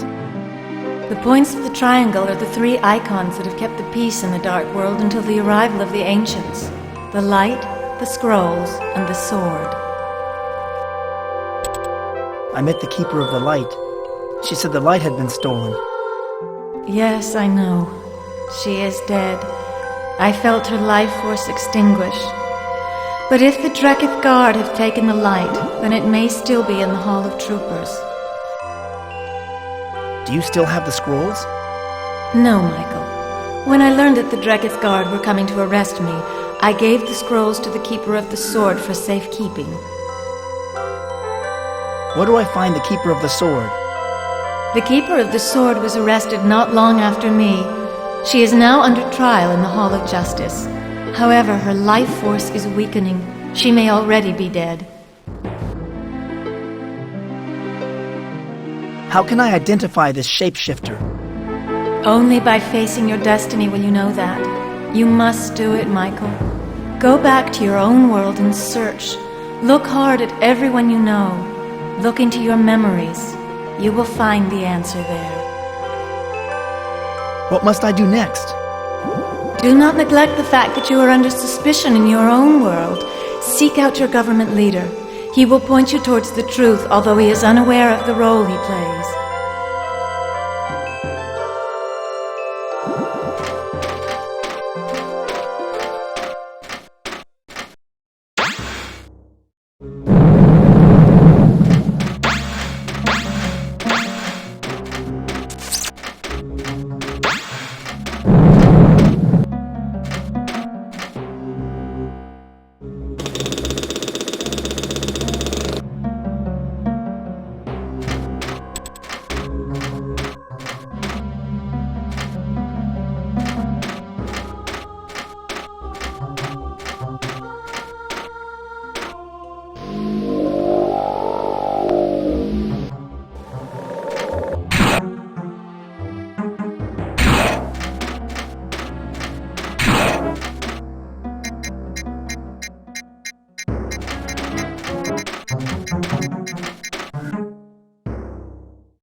It didn't take me too long to find my way from the dark world back to the center of town.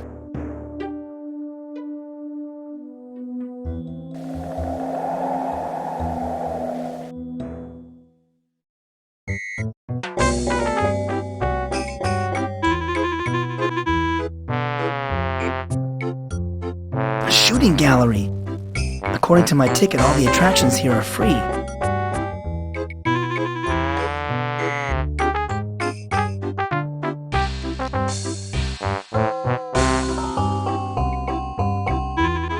A Wheel of Fortune game.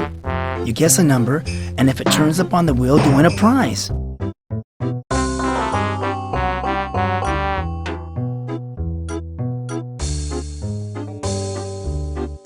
I have an admission ticket. You got an admission ticket? That entitles you to a spin at the wheel. How much does it cost to play this game? Keep your quarter. Everyone with an admission ticket gets a spin at the wheel. How does this game work? All you have to do is call out a number between 0 and 9, then give the wheel a spin. If your number comes up, you win a prize. What could be simpler? Can each of these toys turn into dark world creatures? I want to play Spin the Wheel. Pick a number between 0 and 9. I like the number 6.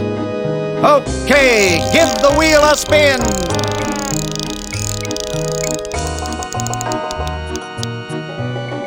Number 6, a winner.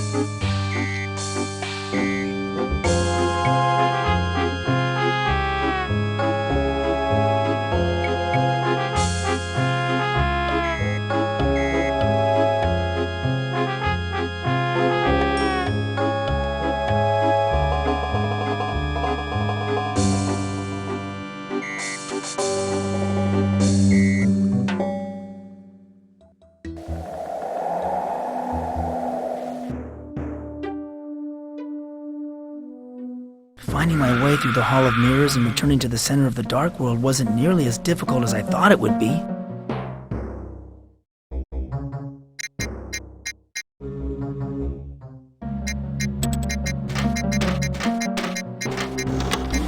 Matrix verified as privileged worker. Access permitted.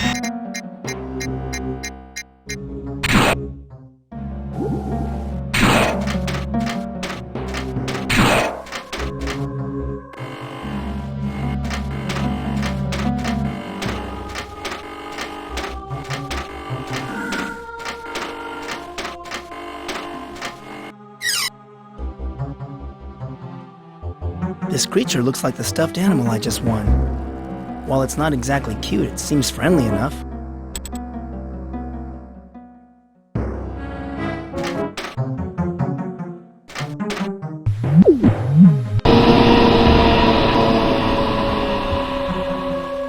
The machine stopped working.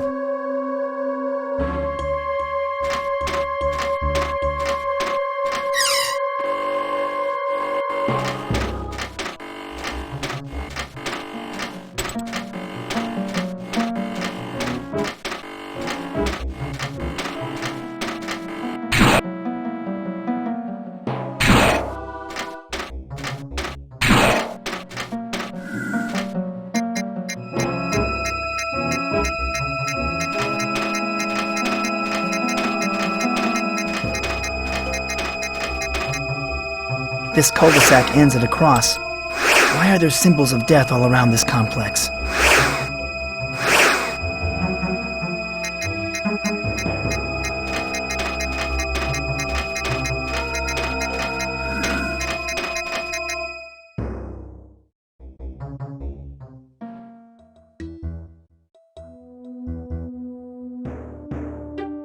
There's Mayor Fleming. I've known him ever since I was a kid. He and my father were in the insurance business together.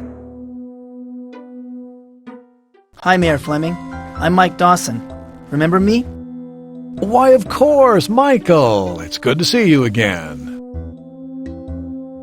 How have you been, Mr. Mayor? Just fine, Michael. And how are you feeling? I was told you were home recuperating from some illness. A psychological ailment, I understand? I've been home about a year on disability, but I'm feeling better now. That's good to hear. The missus and I have been meaning to ask you and your mother over for dinner.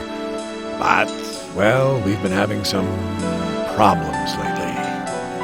You know how it is. I heard that you married Melissa Talbot. Sort of a May-September romance. Well, Michael, you're only as young as you feel. And I prefer to feel young. Who can blame a man for wanting to spice up his life with a little youth, huh? So tell me, how do you like being mayor? Well, it's certainly different from being in the insurance business. There's not much glamour in that line of work. Which is not to say anything against your father. He was a good partner. How is being mayor different? Being a salesman was nothing but lies and manipulation. As mayor, I'm still a salesman, but I'm selling something different. My ideals, my principles, my integrity. I've been thinking of my father a lot these days. I miss him. Yes, it was quite a tragedy. I remember finding him slumped over his desk in the office. Well, that was years ago. I'd like to talk to you about the recent murder, Mayor Fleming. You mean Ms. Scanlon? What do you want to know about it? It was a terrible thing. Rita was a friend of mine. Did you know her at all? Yes, but only slightly. Miss Scanlon did some research for my re-election campaign. She seemed like a nice young woman. How is the re-election campaign going? Well, we're just gearing up now. But the campaign fund from last time seems a little short. In fact, I'm heading into the courthouse to discuss the situation with my staff. Are you all right, Mayor Fleming? You look a little pale. Yes, I'm fine. I just realized I'm due at a meeting in the courthouse and... Damn. I left my briefcase in the car. Oh, well, I probably won't need it. So long, Michael. Stay out of trouble.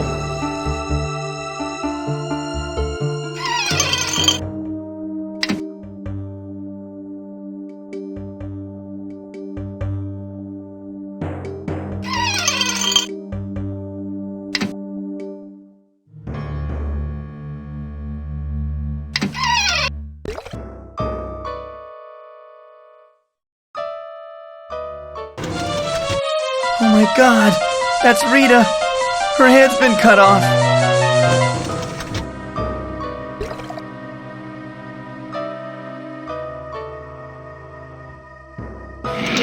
Here's Rita's autopsy report. Rita's head was forcibly removed by a sharp instrument with a serrated edge and, oh God, her tongue and eyes were cut out and left at the murder site. Here's an address book. Why would someone keep an address book locked up in a file cabinet? Let's take a peek inside. This is full of women's names and telephone numbers. Oh my God! He gave Rita a 4-star rating. Why, that dirty old man. Hey, that's odd. Jimmy Gardner's phone number is listed too. Here's Doc Larson's invitation to speak before the AMA. I wonder what they would think if they found out what a skirt chaser he is.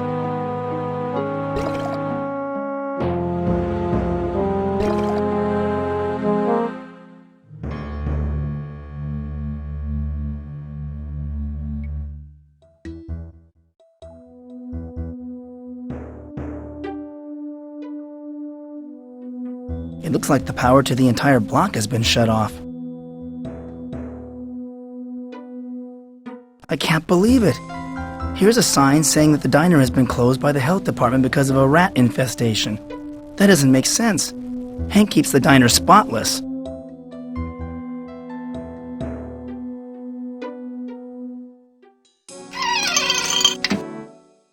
There's Jimmy Gardner and Melissa Fleming.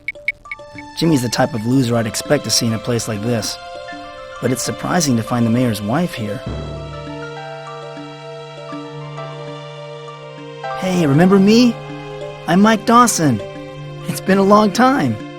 Not long enough to suit me. But we used to be friends back in high school. You, me, Jimmy, Rita. Used to be. Any friend of Rita's no friend of mine. So what are you doing here in the pool hall? Seeing Jimmy? What are you insinuating? I'm a married woman, I'll have you know. I just came in here for a smoke. Well, you did used to date Jimmy back when you were a cheerleader. That was a long time ago. We're not the same people we were in high school, you know. I heard that you married Mayor Fleming. He used to be my dad's partner, you know. Oh, please don't give me that he's old enough to be my father routine. I've heard it all. When did you take up smoking? Don't you know it's bad for your health? Yeah? Well, there's lots of things that are bad for your health. Poor Rita. It's a shame what happened to her. Poor Rita? That little tramp had it coming to her. How can you say such things about Rita? Forget it, Dawson. Forget I even said it. Now buzz off.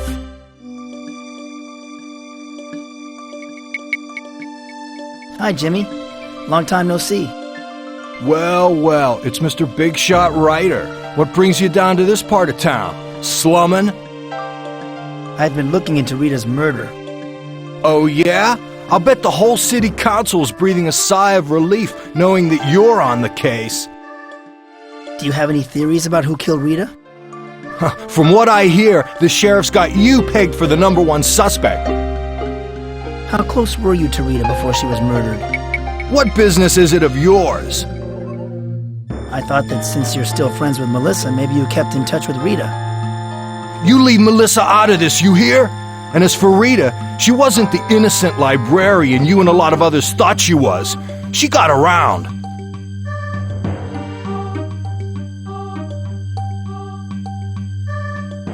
What do you mean Rita got around? Look, Dawson, stop asking questions before you get hurt. Rita was damaged goods. Only you were too stupid to notice. I paid a visit to Doc Larson's office. So what's that got to do with me? I found a little black book listing you, Rita, and several other women. I used to round up dates for Larson now and then, and your librarian friend needed some cash. I guess our public institutions don't pay their workers enough money.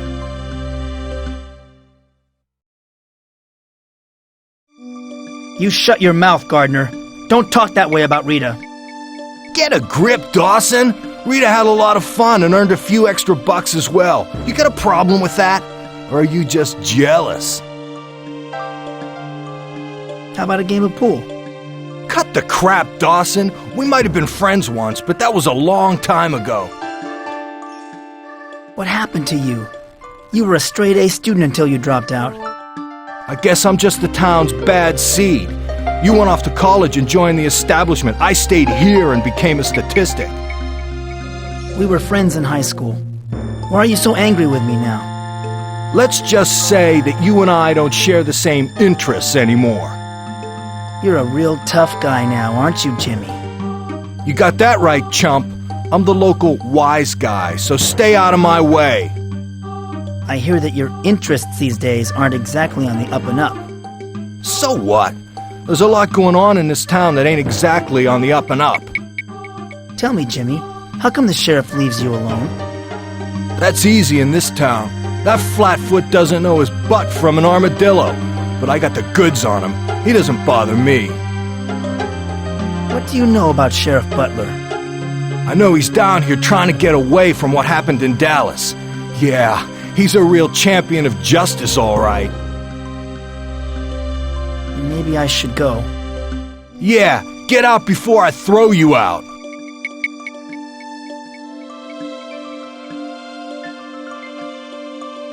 The mayor campaigned on how he was going to rid our streets of the homeless, but I guess they just got driven into sheds like this.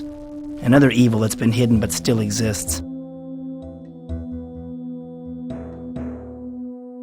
Some archaeologists believe that to truly understand a culture, you should examine its trash.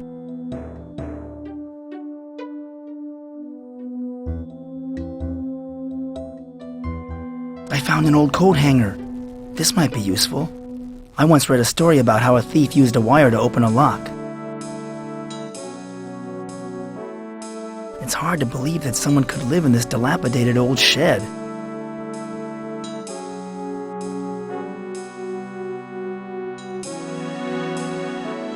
Hi, Slim. Do you have any more theories about who murdered Rita? I was just down at the farm behind Mayor Fleming's house. There are some strange rings burnt into the cornfield like a flying saucer landed there. I'm thinking that it was spacemen who wanted Rita dead. Oh, that's a very interesting theory, Slim. I'll have to give it some thought. You do that, Mr. Dawson, and I'll let you know if I turn up anything.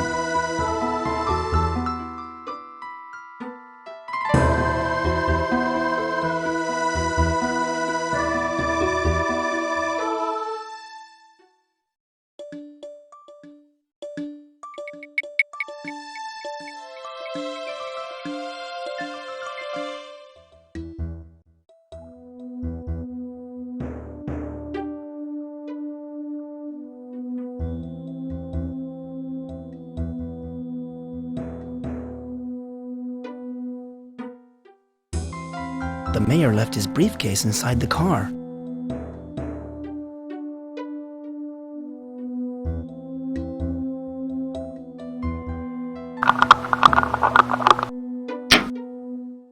There's nothing inside the mayor's briefcase but a quarter and... Why, that dirty old man. He's got a collection of porno pictures. Oh my God! These are pictures of Rita! Why, you sanctimonious old bastard. No wonder you're so anxious to bring in outside help to solve the case. You don't want the locals to find out that you and Rita were having an affair. Wait till Jack sees this.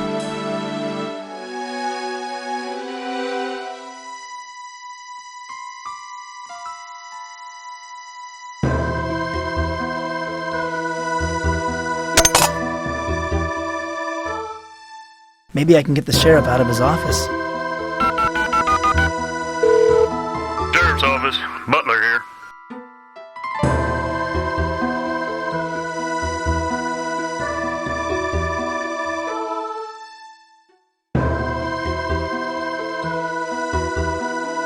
I want to report a robbery in progress. Come quick! Who's being robbed? Some poor old lady over at the ATM. She got roughed up pretty bad. Thanks. I'll be there in a jiffy.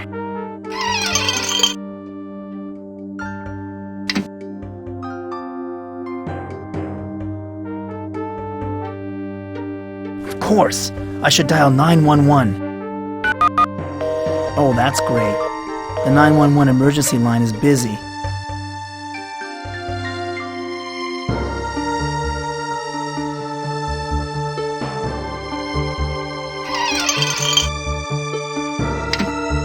It looks like the coast is clear. I can't believe that idiot fell for my trick.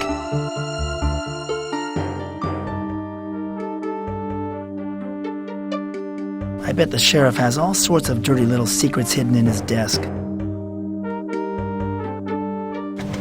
Here's a photo of Rita, and the glass is smashed like it was hit with a fist. And here's an old newspaper article. The headline reads, "Butler charges dropped." I knew it. Sheriff Butler was kicked off the Dallas police force because he was accused of accepting bribes. He was never convicted because the key witness was killed in a car accident. Wait till Jack sees this.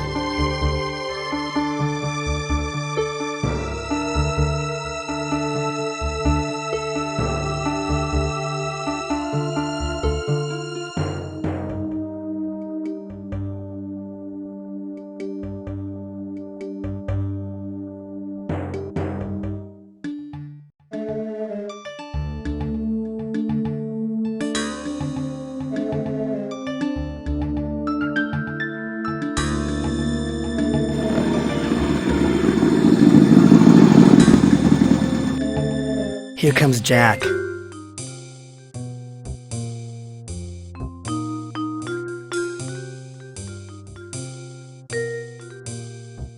Thanks for meeting me, Jack. No problemo. What have you found out? I found a newspaper article accusing the sheriff of graft. Well, I'm not surprised. I never thought that fat slob was a champion of law and order he pretended to be. Unfortunately, that doesn't link him to Rita.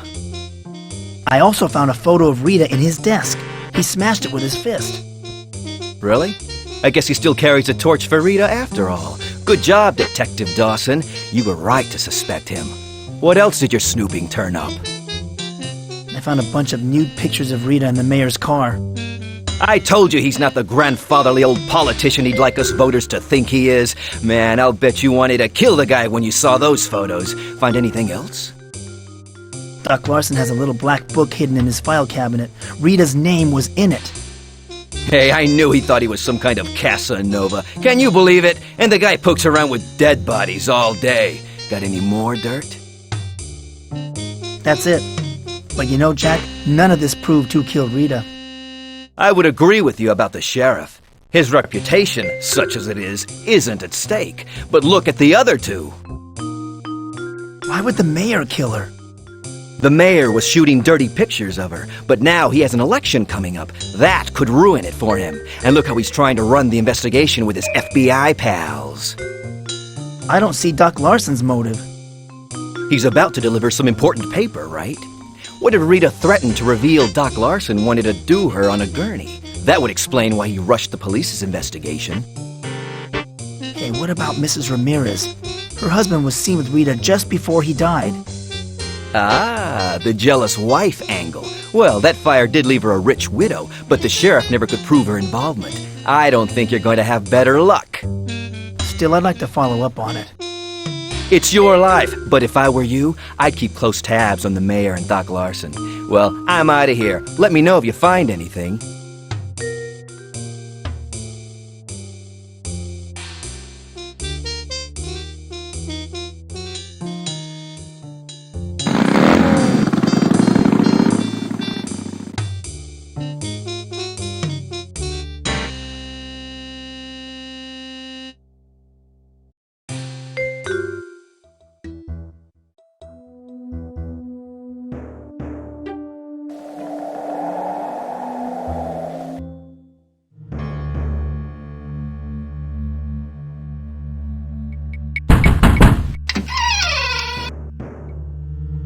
Excuse me, Mrs. Ramirez. May I talk to you? What is it this time, young man? Did you see or hear anything the night Rita Scanlon was murdered? Young man, I have already told the police everything I know, which is nothing. But if you ask me, she had what was coming to her. Why do you say she got what was coming to her? Rita Scanlon was the devil's disciple. The whore of Babylon come back to stalk the earth. Just how well did you know Rita? Well, enough to know she tried to seduce my late husband. She was a harlot. She deserved what happened to her. Why do you say that she was the devil's tool? All of you young people are servants of Satan. It's all that heavy metal music and drugs and sex.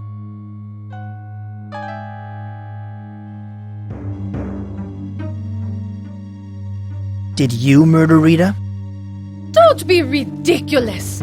Vengeance is mine, saith the Lord. What happened to her was divine retribution. I had nothing to do with it. Well, I think I've answered enough of your questions for now. Good day.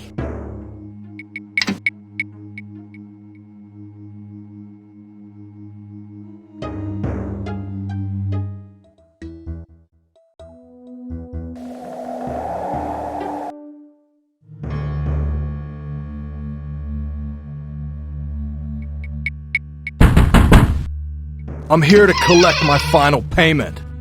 Quick, get in before someone sees you.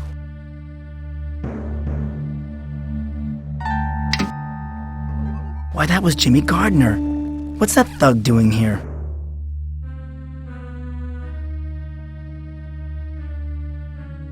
Come on, lady. You still owe me one last payment for the torch job. Fork it over. You need to learn that patience is a virtue, young man.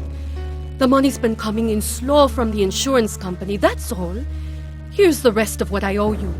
Bless you for your help. Mrs. Ramirez is handing Jimmy a wad of bills.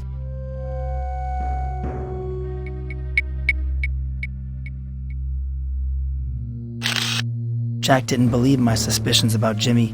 Wait till he gets a load of this.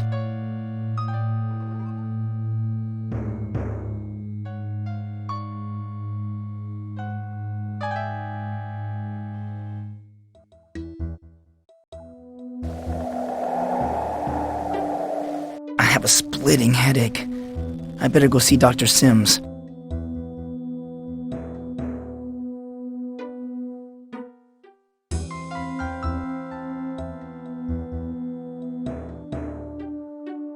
Dr. Sims is in his office. I hope he can get rid of this splitting headache.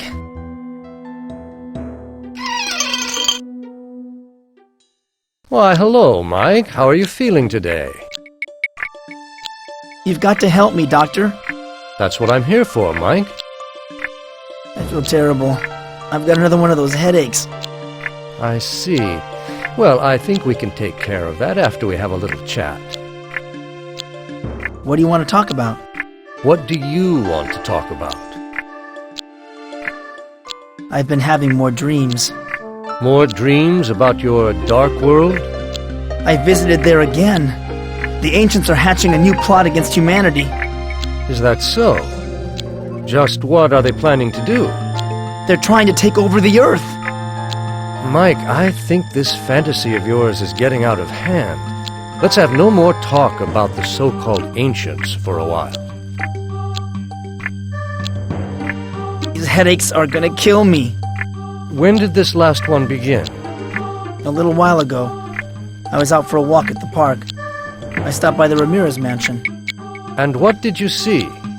Well, I'd rather not talk about it. Mike, you're not going to get better unless you completely confide in me. Let's just get on with the hypnosis, okay? All right. We'll hypnotize you now. Relax. Empty your mind and stare at the spot on the ceiling. You're feeling sleepy. You are calm. At peace. Here's part of it. I'll have the rest tomorrow night when I can get to the re-election fund.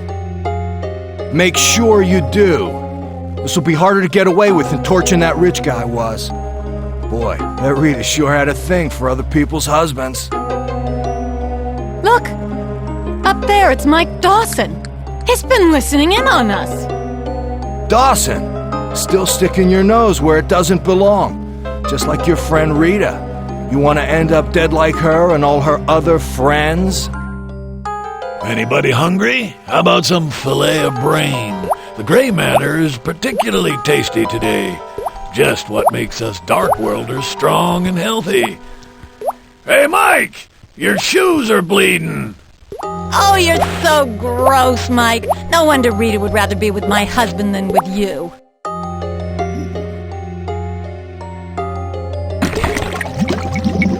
Mike, are you awake?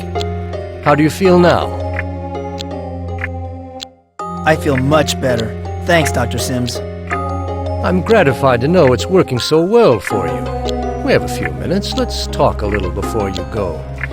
You were talking during your dream. What did I say? Quite a bit. You're angry with the mayor, aren't you? Why do you think I'm angry with the mayor? Your dream.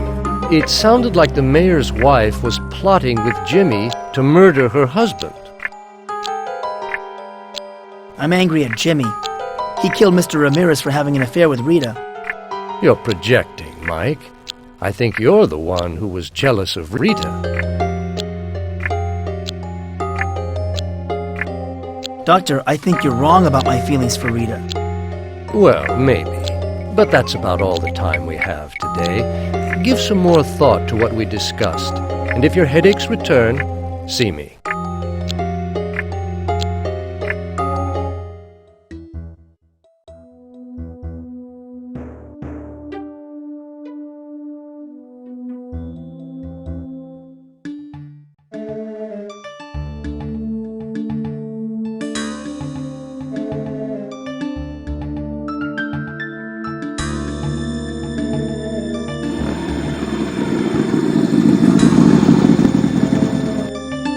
Here comes Jack.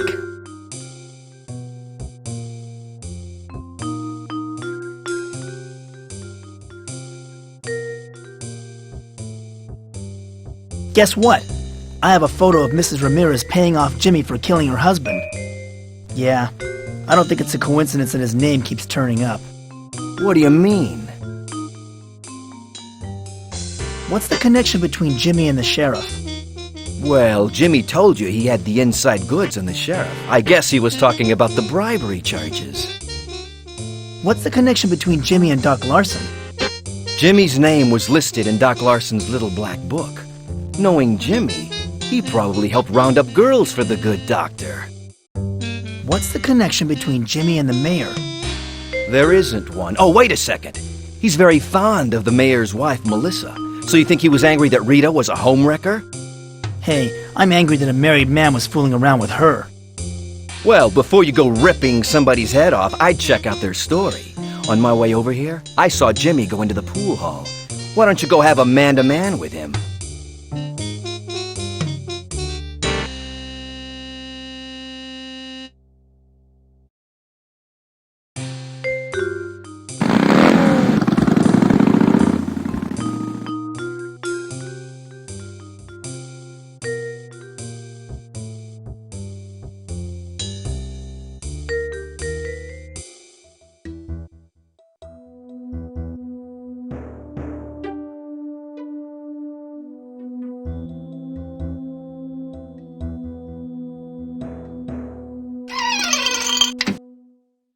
I've been suspicious of you for some time, Jimmy Gardner. The liquor store robbery, the Lindbergh kidnapping, but now I'm convinced you murdered Rita Scanlon.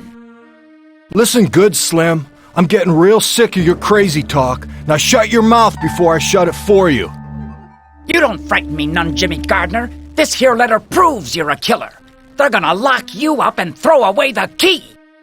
That does it, you loon. You stuck your nose where it doesn't belong, and now you're gonna pay for it. Hey, stop picking on him, Jimmy. Put that gun away. Let's see if you're brave enough to take me on, man to man. Oh. Ah.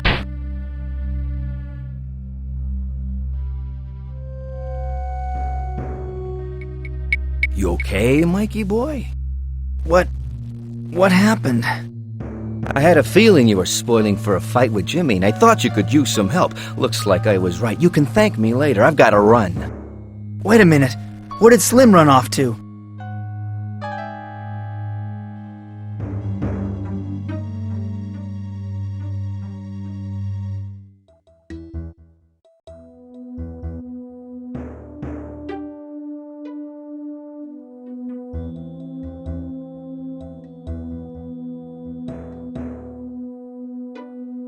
Are you okay, Slim? Oh, come in, Mr. Dawson.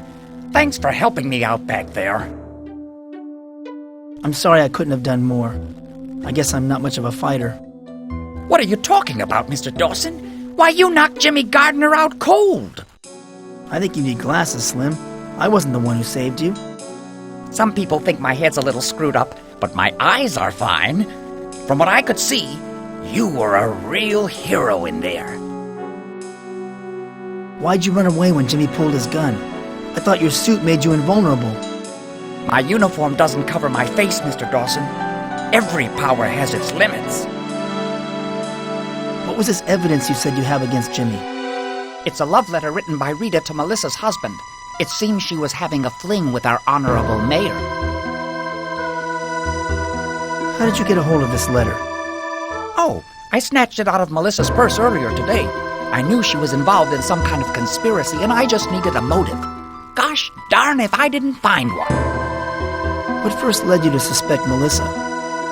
I've seen Melissa go into the pool hall regularly the past few weeks. Now, that isn't the proper place for a mayor's wife, is it? So I've been keeping my eye on her. I noticed you collect a lot of things, but how could you stoop to picking a woman's purse? Well, Mr. Dawson, sometimes you have to bend the rules a little in the pursuit of justice. I am the town's sole protector, after all. I don't understand what Jimmy has to do with all of this. The night before the high school reunion, I saw Melissa give Jimmy a big wad of money. That seemed mighty suspicious, especially after how Jimmy turned Mr. Ramirez into a crispy critter. You know that Jimmy caused the Ramirez fire? Don't act so surprised, Mr. Dawson. Most people just think I'm a crazy fool, so they tend to talk a little carelessly when I'm around. I've heard it all. And then some. You know, Slim, there is a lot of evil in the world. You got that right, Mr. Dawson. That's why I prefer my own delusions. Thanks for helping to clear my name. Next time you have a conspiracy theory, I'm gonna listen. My pleasure. But I'm going to give it a rest for now. My fillings are picking up radio transmissions from outer space again, and I'm starting to get a headache. Do you mind if I hand the letter and Jimmy's gun over to the sheriff, Slim? Go ahead. Sheriff Butler wouldn't pay it any attention if I gave them to him. He didn't even believe me the time I found Jimmy Hoffa's grave. Take them. They're yours.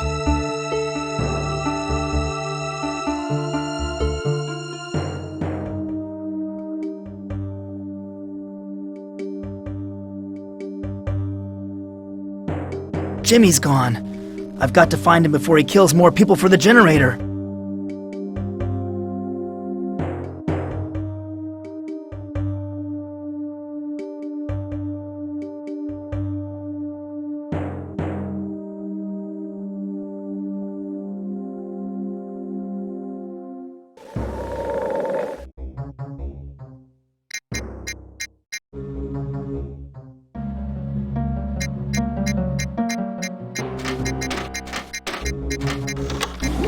Matrix verified as privileged worker.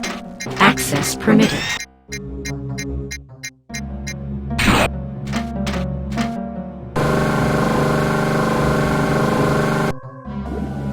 Oh no! I didn't get here fast enough to keep Jimmy from killing the mayor. I've got to stop him before he kills another 2 people to complete the generator link.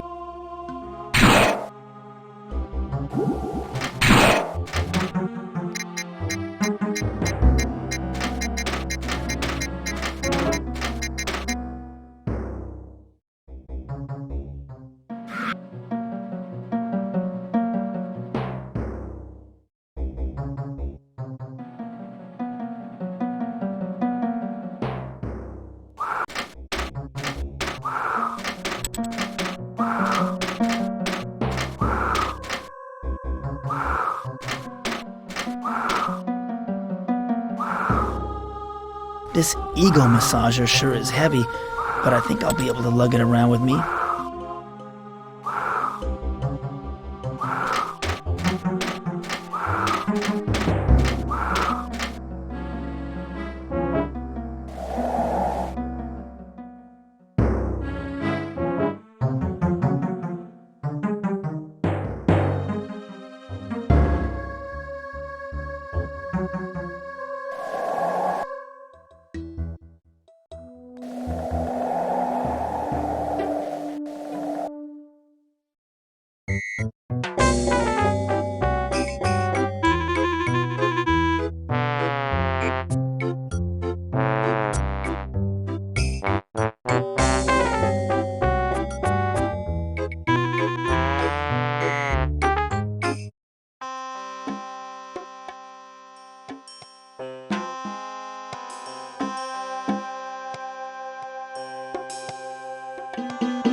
Hey, Gargon, I bet you can't lift this.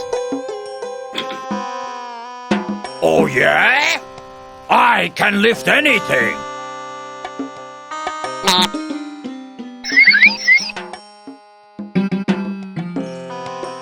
I'm sure that snapped you out of your depression, Gargon. How do you feel? Why, I feel great. I don't know what you did, kid, but it sure beats those pills I've been taking. I'm turning over a new leaf. No more feeling sorry for myself. No more rumors.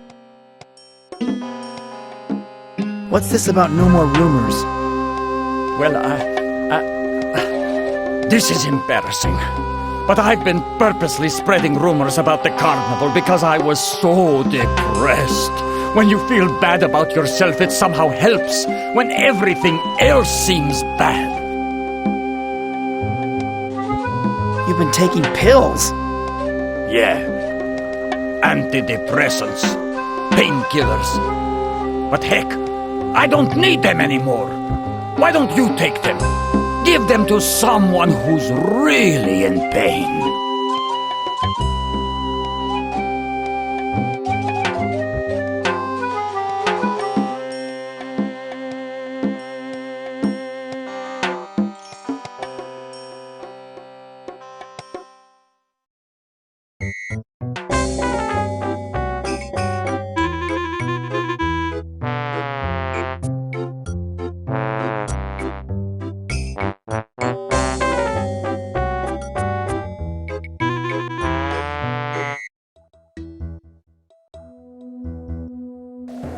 guess no one's going to replace the clown at the ticket booth.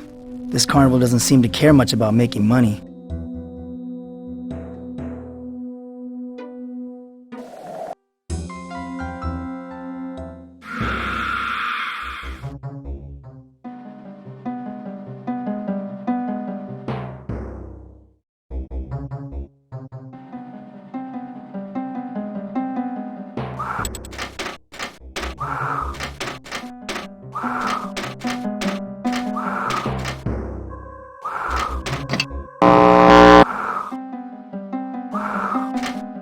According to what the Keeper of the Scrolls told me, this is where Goth lives. This is the Keeper's best spy? No wonder they lost to the Ancients.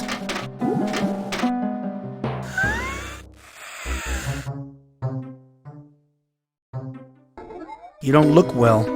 Are you all right? Go away! Let me die in peace! No, I need to talk to you. Wait, you're a human, aren't you?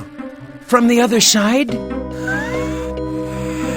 Yes. The Keeper of the Scrolls sent me. I thought so. The Ancients haven't seized control of your side yet. Can you do something for me? I am dying. What happened to you? I was trampled during a skirmish with the troopers at Tau Square. My exoskeleton is broken. There is no one I can go to. The healers are all dead, killed by the Ancients. What can I do for you? I am in great pain. But the medicines are gone. The drugs are no longer being manufactured. I need something to sedate me. I saw people using drugs in the building outside. No! Those drugs are used by the Ancients to enslave the masses. I need medicine. I don't know where to find the medicine you need. You have drugs in the normal world, don't you? Painkillers? That is the only thing that can help me now. I can bring you some drugs from the normal world. Please, hurry. I do not know how much longer I can cling to consciousness.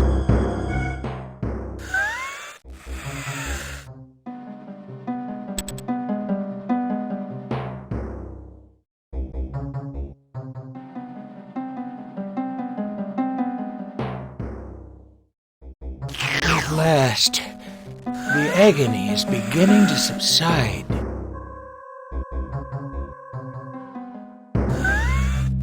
How do you feel?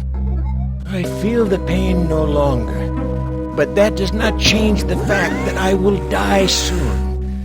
At least I will be able to enjoy the experience. Now it's your turn to help me. I'm told you know all about the Ancients. No one knows all there is to know about the Ancients, except the Ancients. But I do know about their current plans. Why did the Ancients conquer your world?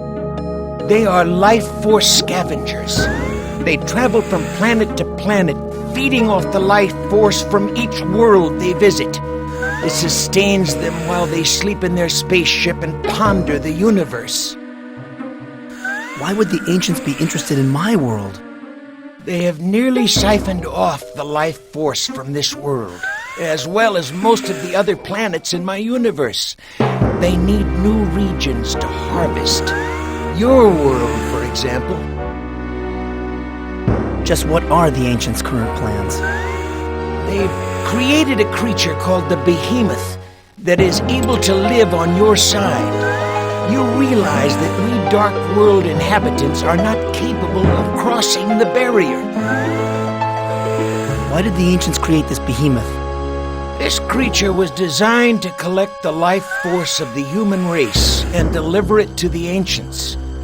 Once the Behemoth passes through the barrier into your world, it will become invincible. There is one Dark Worlder who can exist in the normal world. You speak of the Shapeshifter. Yes, but he can exist on your side only for short periods of time. Long enough to bring back a human head for the Ancients' power generator. Tell me about you and your undercover work for the Keepers. I have been part of the underground movement against the ancients for a long time. A very long time. But it appears that my labors are near an end. Tell me more about the underground movement. The Keepers organized us to revolt against the ancients, but we underestimated the ancients' power. All but completely slaughtered. If you couldn't stop the ancients, then how can I? The points of the triangle are the only way. Gather the 3 points, the light, the scrolls, and the sword.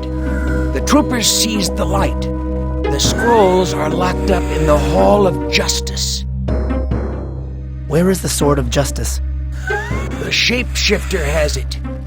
After the Keeper of the Sword was crucified, the ancients gave it to the shapeshifter as a reward for his services in the normal world. Where can I find the shapeshifter? No one knows where he lives. I'm sure he is well protected by the ancients. He is their most trusted agent, after all. What do I do with the points? The ancients' power generator. I've had a good look at it. You can overload it with the points' energy. Send their spaceship a power surge that not even the ancients can withstand. How do I use the points on the generator? With the light, illuminate that which is dark. With the scrolls, feed the truth into that which is false. And with the sword, sever that which should never have been joined.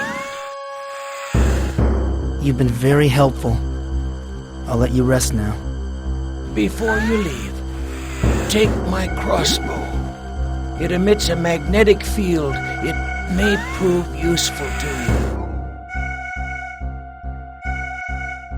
What good would a crossbow do me? This is a very sophisticated device, human. It can set up a permanent magnetic field around anything. Think of the implications.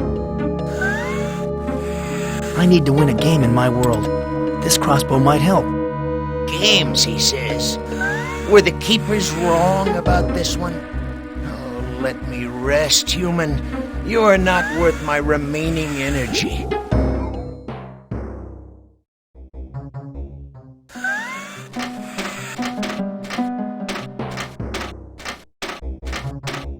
Use it wisely, human. The power is low, and I don't know how many shots are left.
This looks like a fun game. I used to play horseshoes with my dad.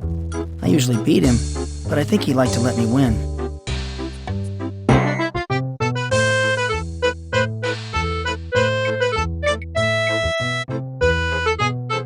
I have an admission ticket. Yeah, hold on to your ticket. You need it for readmission into the carnival. How much does it cost to play this game? I don't want your money. The game's free. Okay, what do I do? Just toss a ring around that metal pole over there. It's so simple a child could do it.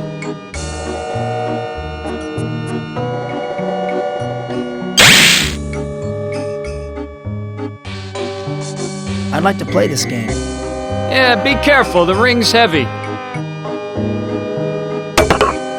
Bullseye, a winner! I'd like to play this game. Sorry, pal, you already won.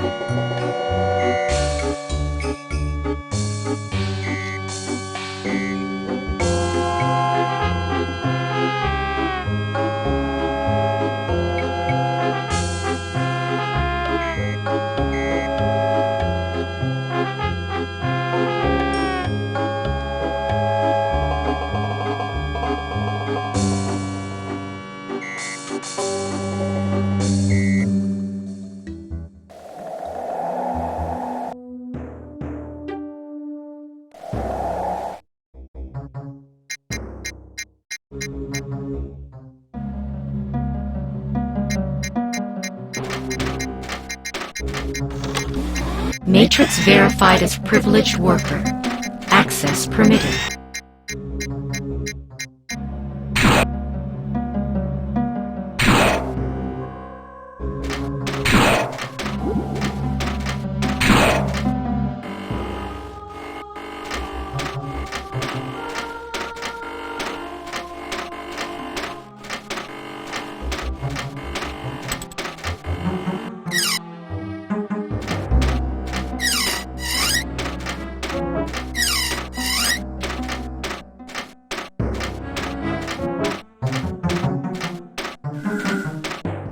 What a hideous mechanism.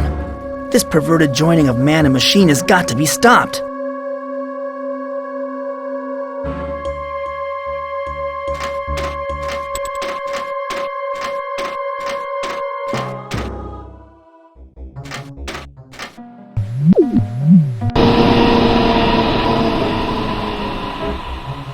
The machine stopped working.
This place looks strangely familiar. I've got it! It reminds me of the police station from my first visit to the Dark World. I better watch my step in here.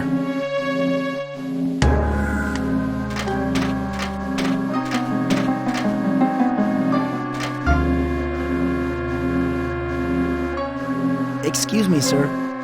Do you know what we did to the last organic who asked to be excused?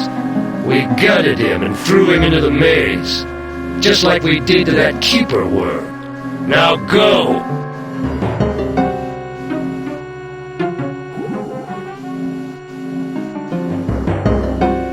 Here's my data card, you tin-plated sadist. Now show some respect. 1,000 apologies, Organic One. I had no idea that you were a privileged worker. Where are you assigned? I am assigned to the power center. I thought as much. I heard they were bringing in other worlders to assist in getting the generator online. Tell me, have you already made your offering today? Or do you prefer to do it at night?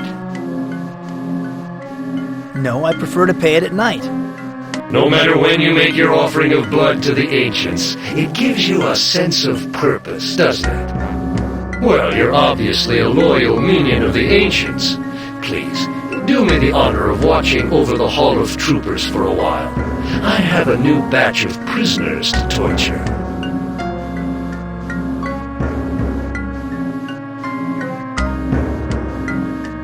I feel a warm glow spreading through my body. For the first time, I really believe I can put a stop to the evil that's happening here.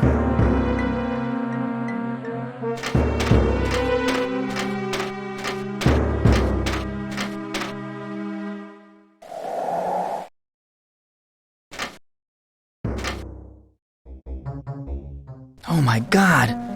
They've crucified the Keeper of the Sword!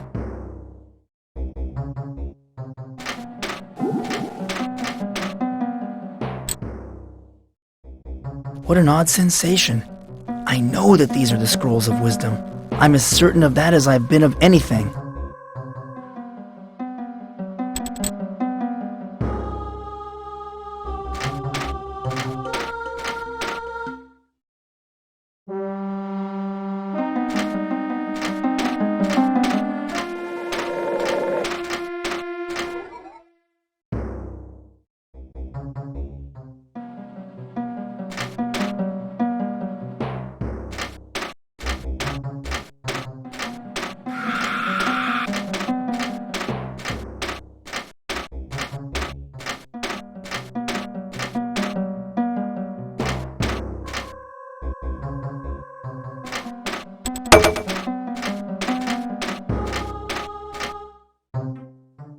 How is business these days?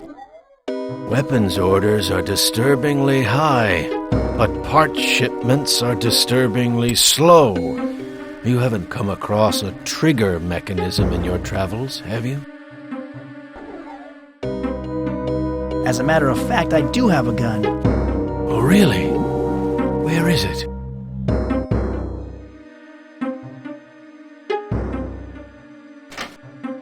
Is the trigger mechanism of this gun of interest to you? Let me see that. Well, is it something you can use? Why, yes. This will do quite nicely. It's a trade, then. Here, let me attach your biomechanical arm.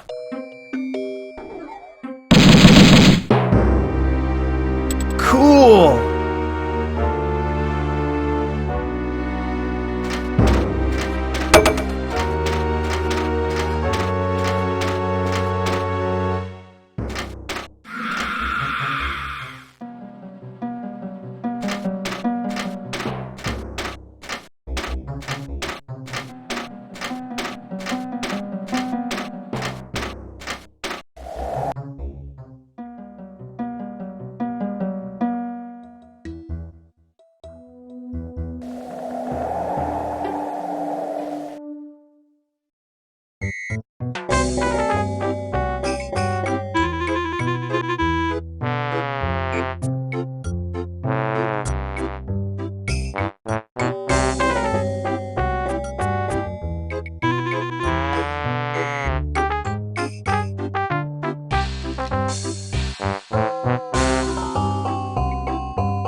Look, buddy, I need some answers. Hey, just pick up a gun and shoot. You want me to lose my job?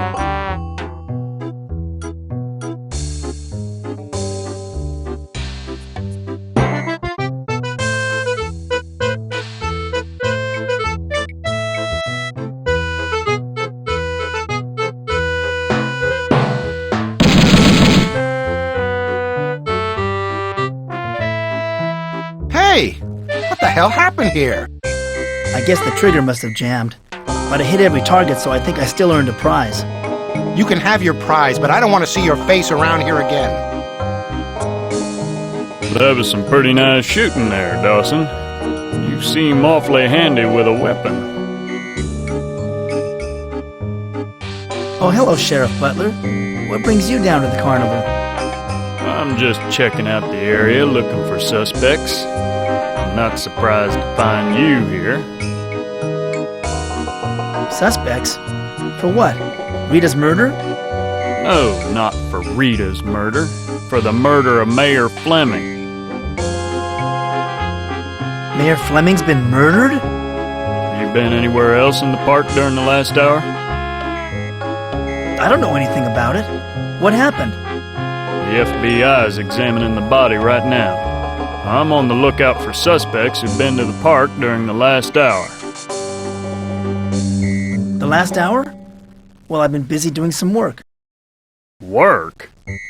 Oh, yes. I've heard that you've been playing detective today. And what evidence have you turned up, Sherlock? I didn't do it, Sheriff. It was Jimmy Gardner. Jimmy Gardner? Don't make me laugh. He's a two-bit punk, not some psycho cutthroat. I've got a letter implicating Jimmy. Melissa hired him to kill Rita for having an affair with the mayor. All right, Dawson, I'll talk to Jimmy about this letter. But stick around in case the feds or I have any more questions for you.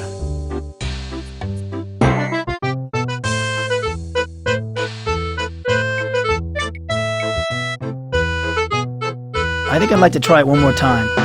Hey, pal, you've given me enough grief for one day. Get lost.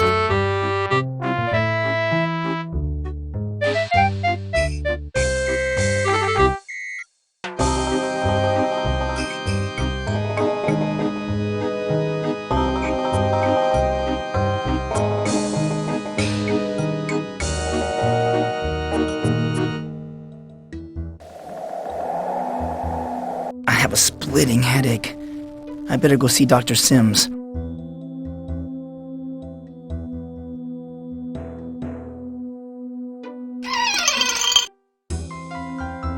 Why, hello, Mike. I'm surprised to see you again so...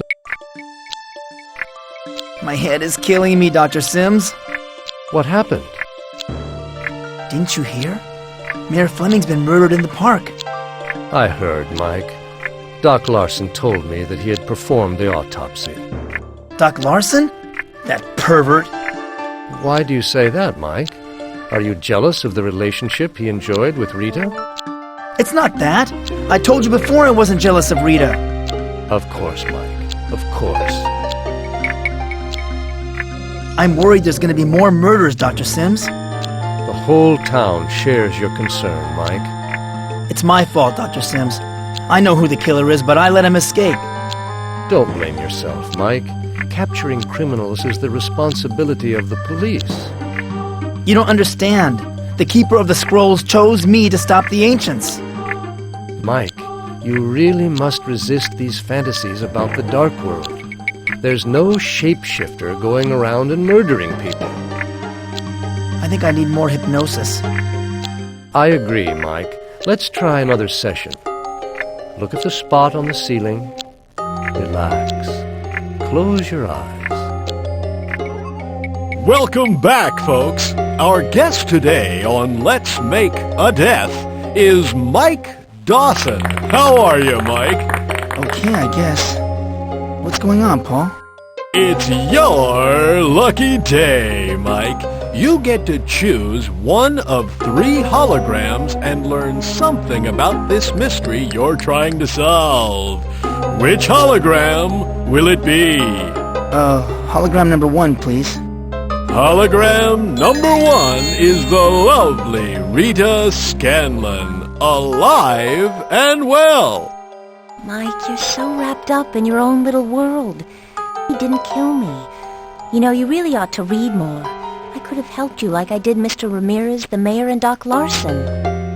Ouch! Not quite the reunion you hoped for, was it? Choose another hologram. Hologram number 2. Hologram number 2 is the not-so-honorable Mayor Fleming. You know, Mike, you and Rita just didn't have the right kind of interests. You just didn't click the way she and I did, if you know what I mean.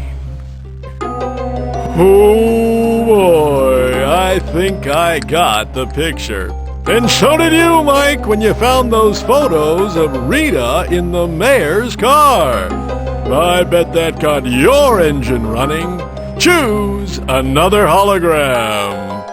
Hologram number 3. Hologram 3 is a real smooth operator, Doc Larson.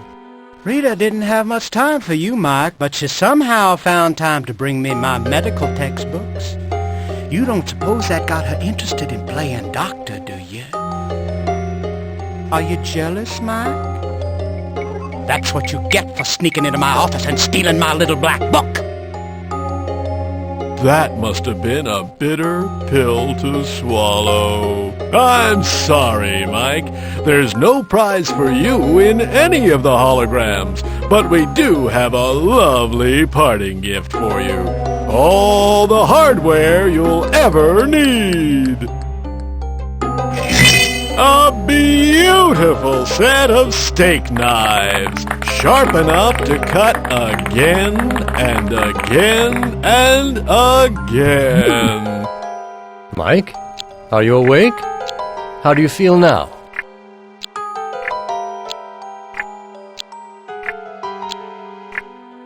I'm feeling a little better. At least my headache's gone again. Well, that's good to hear, Mike. How do you feel about the mayor's death now?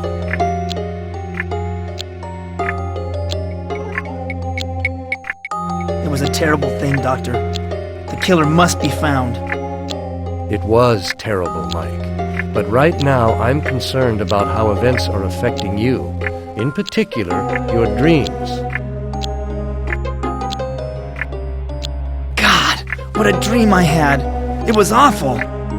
What did you dream about this time? You were mumbling, but I couldn't really understand the words.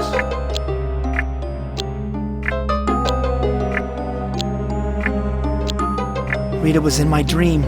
She told me Jimmy Gardner didn't kill her. Did she tell you who did kill her? I'm certain that Paul Cooper had something to do with Rita's murder. Mike, promise me you won't go making accusations in public. After all, it was only a dream. It's all so confusing. Maybe Jack can make sense of it.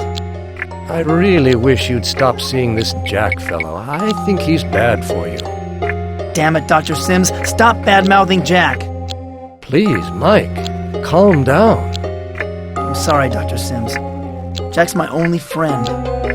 I can see that Jack's a sensitive subject for you.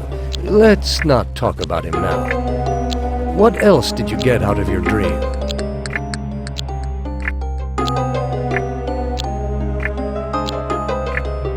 Don't worry, Dr. Sims. I think I'm getting better. I'd like to go now. Very well, Mike. Now just go home and try to get some rest. Okay, Dr. Sims. I'll try. I think it's for the best.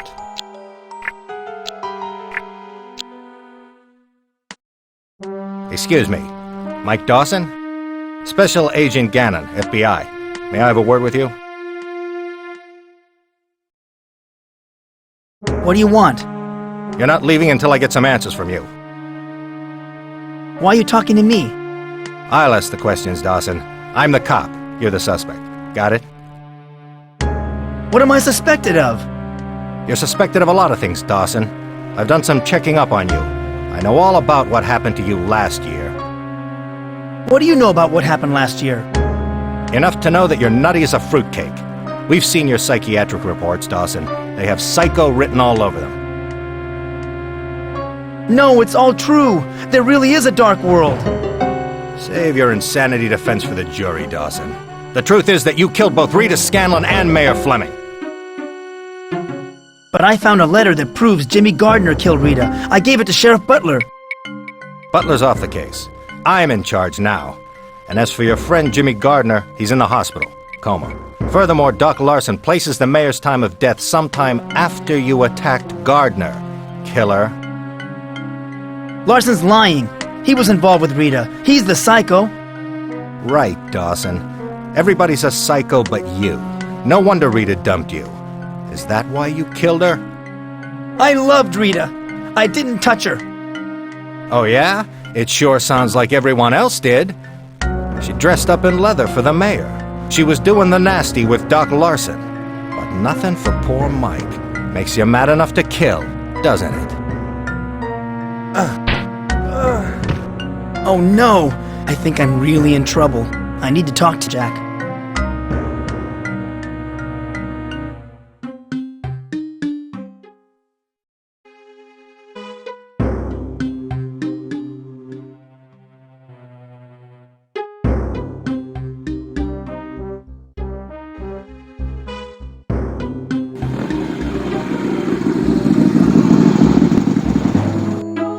Here comes Jack.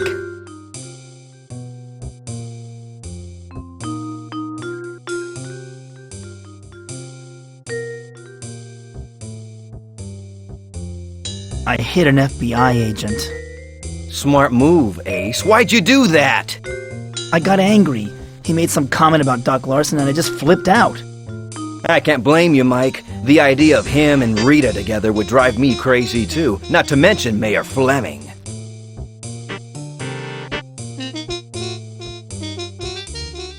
The mayor's been murdered. His head was cut off just like Rita's. What? Another murder? Maybe Mrs. Ramirez was right. Maybe Rita got what she deserved. Hey, none of that talk, Mikey boy. It takes two to tango, you know. Both Mayor Fleming and Doc Larson are Class A leches. I'd like to clobber them myself. By the way, thanks for helping me back at the pool hall. No problemo. I had a feeling you'd try to take Jimmy's head off. So, did he fess up? Jimmy's not our man. He was unconscious when the mayor was killed. That's real bad news, Mikey boy, because I'm fresh out of Leeds. I think you're going to be swinging a sledgehammer the rest of your life.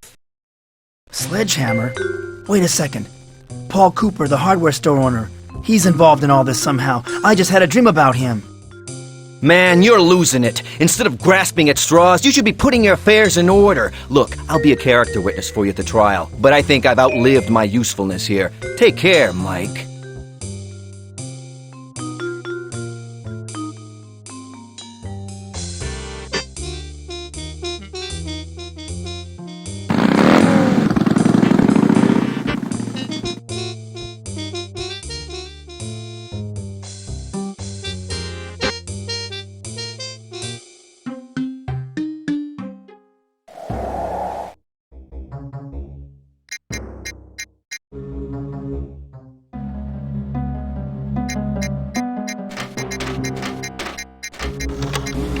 Matrix verified as privileged worker.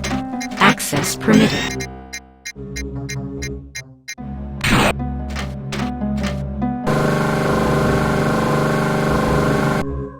Doc Larson. I can't exactly say he didn't deserve his fate, but there's only one more head left to go. If the shapeshifter isn't Jimmy, who could it be? Paul?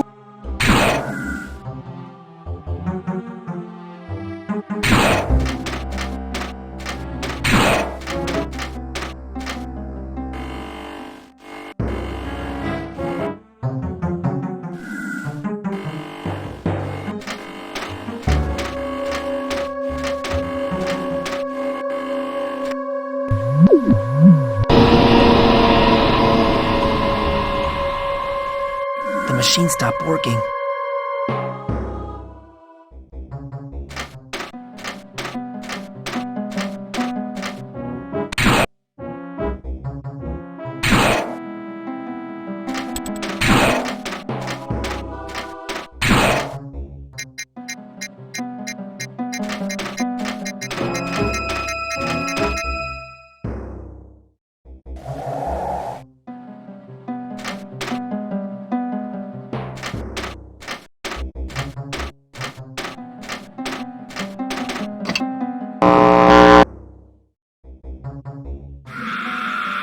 Hey, this is the design room from my first visit to the Dark World.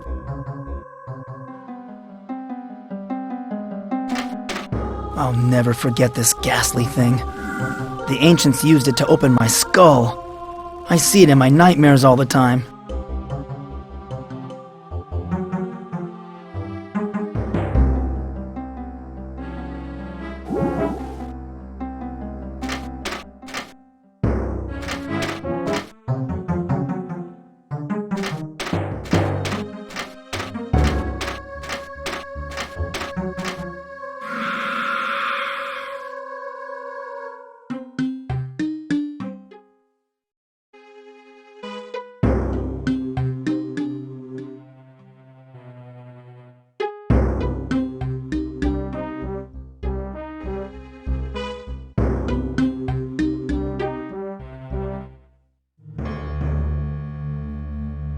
Still watering your lawn, Paul?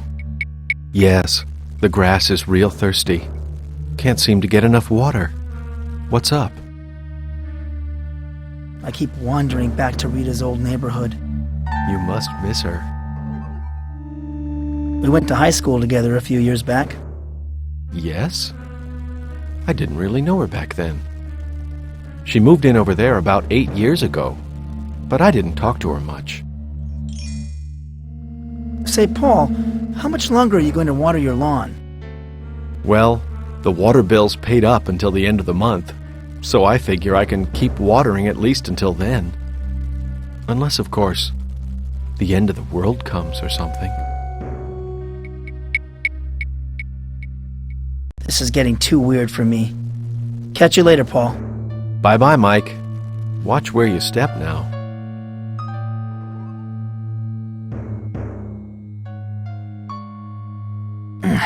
The faucet's stuck. I can't turn it off with my bare hands.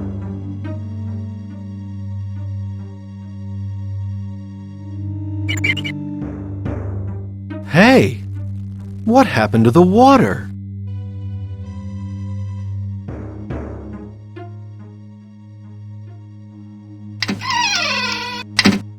Oh man, this is too weird for words. There's no doubt that Paul is crazy enough to be a killer. Now I have to find some hard evidence to connect him to the murders.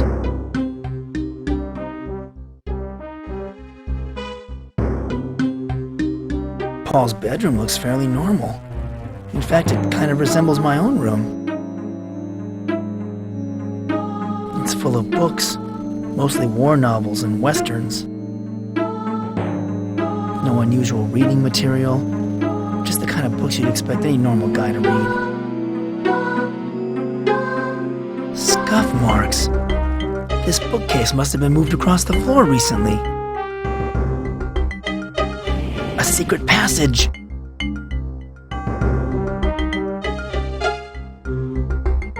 Oh my God! Paul's house contains a dark world portal. I was right. He is the shapeshifter. I'll be damned. I saw this book in the Dark World Temple. It's the Necronomicon. What kind of crap is this? The book's open to a chapter about the other world. It seems that the spirits of the dead, whoever they are planning to send a messenger to cleanse the Prime World. I've seen this creature before, in my dreams. A set of keys. It's the only normal thing in this entire room. Paul must have left them here accidentally. Paul must be a devil worshipper too. This place is giving me the creeps.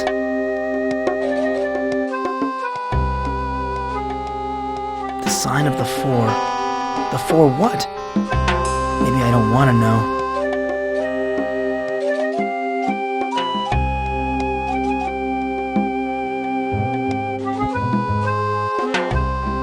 Keep your unclean hands off my things, Mike. You're here to stop the messenger from coming, aren't you? Well, then you shall be the first to be cleansed.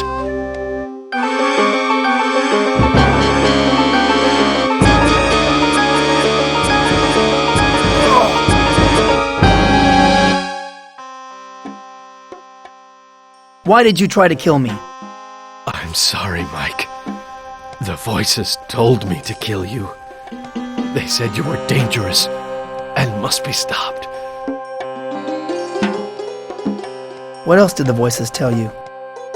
They told us to prepare for the coming of the messenger. He will arrive any day now and cleanse the world. It has been foretold. We have seen it in our dreams, and we have prepared our souls. What do you mean you prepared your souls? Don't you see? All 3 murder victims were members of our otherworld cult. The killer has taken us first because our minds are already prepared. You mean to tell me you aren't the serial killer? Of course not, Mike. I could never have done such things. Only one as great and pure as the messenger can perform such deeds. I knew my time would come soon. What were these voices you heard? The spirits of the dead. We contacted them a year and a half ago during a seance I conducted. They wanted things. Who's we? Rita and myself at first. Once we realized we were in contact with the spirits of the dead, we formed the Otherworld cult so that we could maintain permanent contact. Is that what all this occult stuff is about? Seances, contacting the dead? Yes. I've always been obsessed with occult science. That's why I formed the Otherworld cult. I so wanted to make contact with my mother. She died when I was a child, you know. What kinds of things did the voices want? They wanted us to worship them. They taught us a ceremony. We used it, and though we didn't realize it, we became their slaves. Paul, you're starting to look awfully pale. Everything's growing dark. Oh my god, I killed him! Paul was obviously the shapeshifter. I don't care what he said. But who's going to believe me without any proof? The police will just say that I was jealous of him too. One thing's for sure. I've got to get out of here before someone finds me with the body.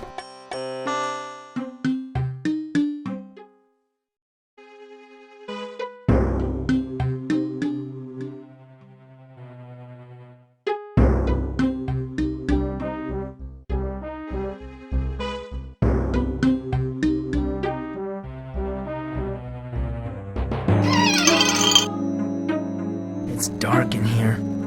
Spooky, too. This store sells all kinds of hardware. No wonder Paul is so screwy.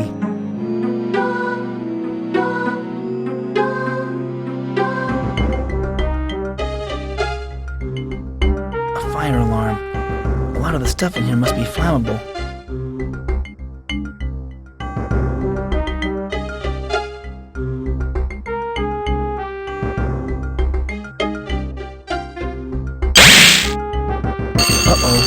I better get out of here.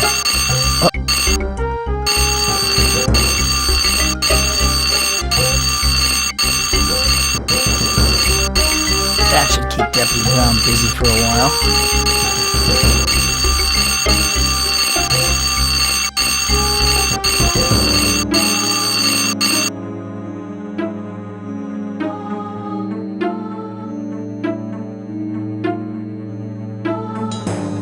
No one guarding Rita's house now.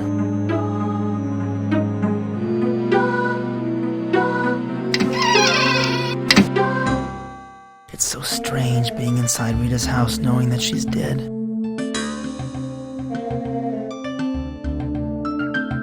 There's a letter here. It's in Rita's handwriting. Dear Mom, not much happening lately. I went out with Mike Dawson the other night. He's a nice guy, but he has some emotional problems. In fact, he's starting to act like a sick puppy around me, and I'm afraid I'm gonna hurt him. Why, that bitch? She was never really interested in me. She was just toying with me. In a few minutes, I'm off to my reading group meeting across the street at Paul Cooper's house. Now, he's somebody I'm really attracted to. Tall, handsome, and good at fixing things around the house. I'm glad I killed that creep. Well, gotta run. Paul gave me a ticket for a free psychic reading at the carnival. I'll give it a try this weekend and let you know what the future holds for me. Kiss Dad for me. Love, Rita. Ticket for a free psychic reading. I hope Rita didn't already use it because I don't have a clue about where to go from here.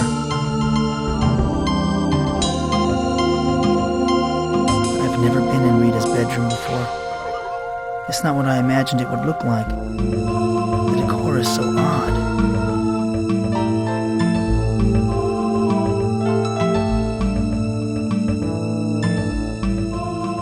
I look like hell. Pandora's business card. Rita stuck it to the mirror.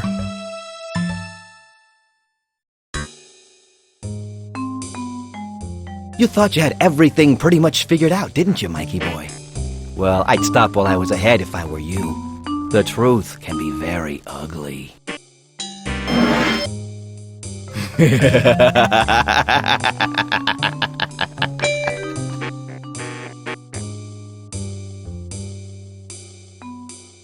I can't believe that was Jack in that mirror.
What role does this play in my future, Pandora? Let me see that card. Ah, why didn't you tell me you were one of the Illuminati? This entitles you to a special reading. Mikey, there are no monsters in the closet. There's nothing there but an old dusty mirror. But I'll tell you what, I'll lock this closet forever so that nothing can get through it. I have an invisible key to the closet. Now watch. Now I'm locking the closet. Poof! It's gone. The monsters won't be able to come through the closet. Now try to go back to sleep, dear. I feel like such an idiot. All these years thinking my closet was locked. Who knows what's inside it? You do.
Mom, why didn't you ever tell me that my closet door was never really locked?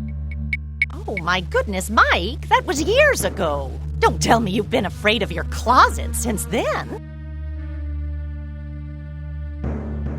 I'm going out, Mom. See you later. All right. See you later, Mike.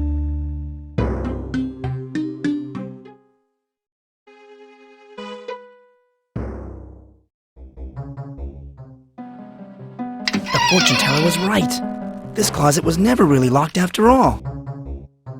So that's what's inside. A mirror. Could this be another portal into the dark world? I look like hell.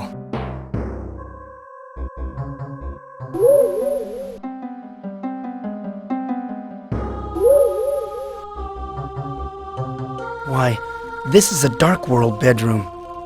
Odd. It kind of resembles my own room.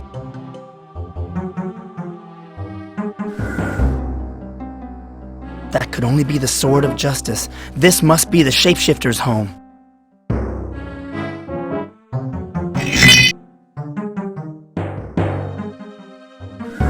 This looks like the shoebox I keep my good shoes in. My shoes, and my mom's butcher knife. They're covered in blood.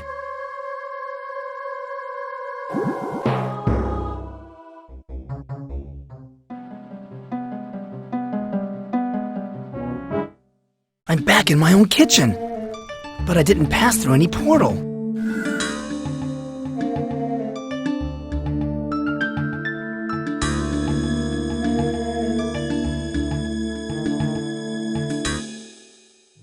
What do you know about my shoes getting bloody? Here, Mike. This will explain everything.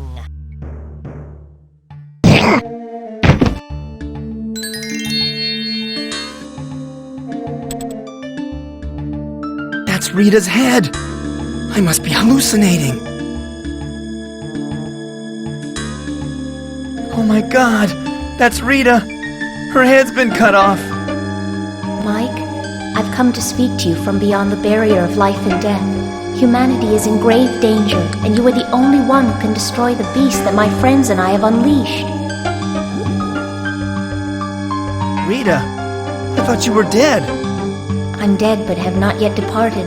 Unless you act soon, all of humanity will suffer a fate far worse than mine. I don't care about anyone else. Tell me who did this to you. A predator. He killed all of us, one by one. I visited your murder site.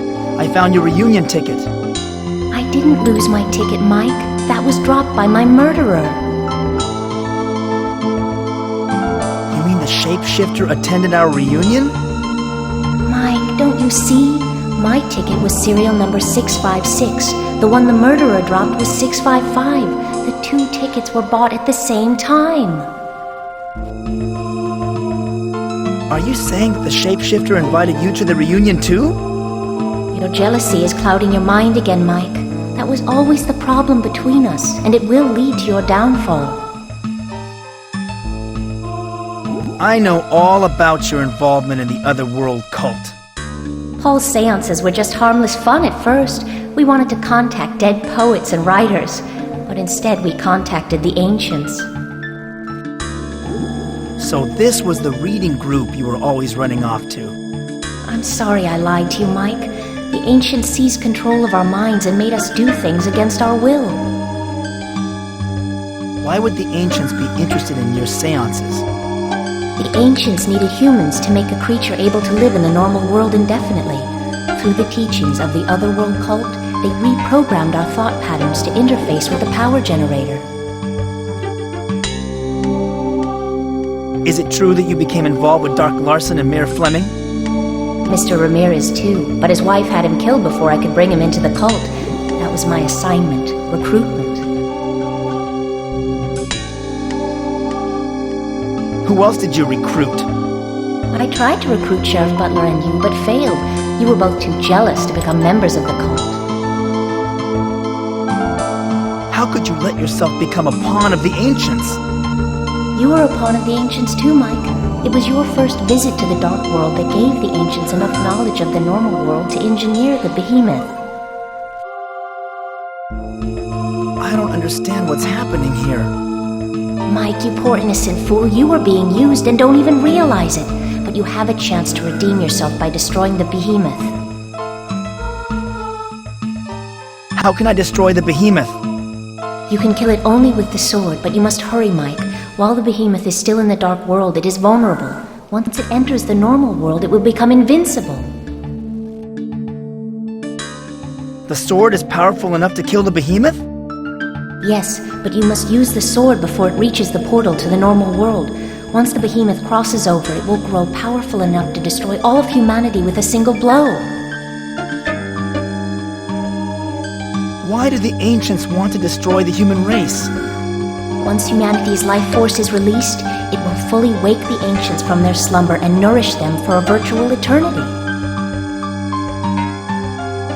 How did you learn all of this, Rita? My mind is connected to the ancient spaceship through the power generator. While they sleep, I hear their dreams, and their dreams become our fate. How much time do I have? The portal in the adjoining room is too small for the behemoth to pass through. Once it hatches, it will head straight for the portal in the maze, and it is hatching even as we speak. Mike, if you truly do care about me, please don't let me die with so much blood on my hands. Stop the behemoth from reaching the normal world. I must leave now. Bye, Mike.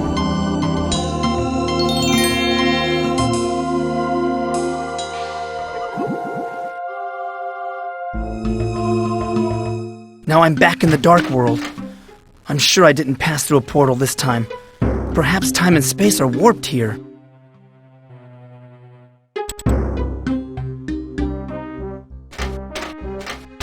This chair makes me feel very uneasy. I'm afraid that if I sit in that chair, it might try to eat me or something.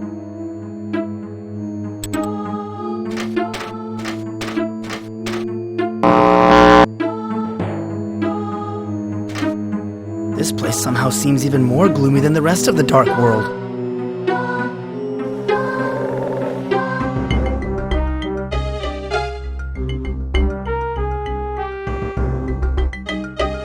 I've got to get back to the power center and stop the behemoth from hatching.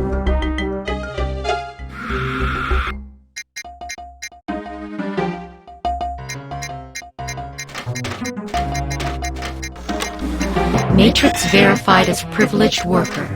Access permitted.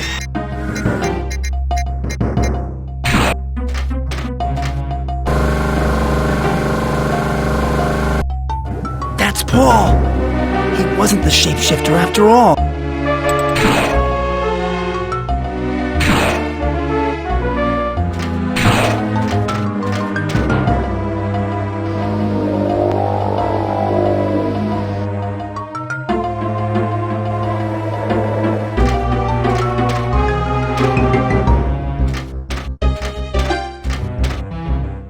I've got to reach the portal before the behemoth gets there.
Michael! You've done it. You've defeated the ancients. You have saved our people and yours. Michael. Hey, wake up, Mikey boy. Hey, wake up, Mikey boy. You've been out of it for a little while.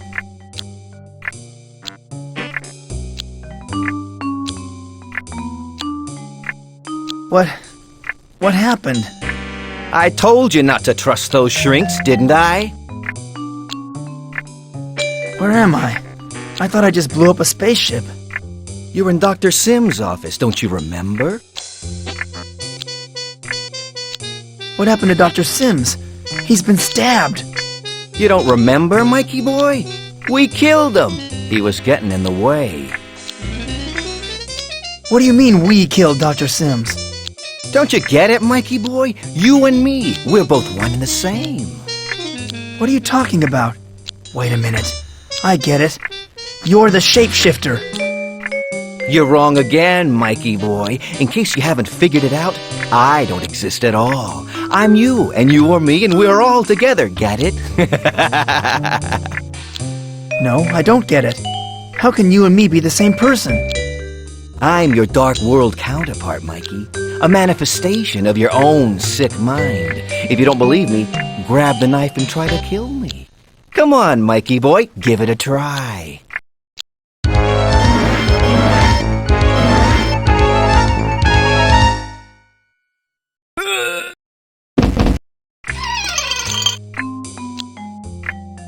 We're too late.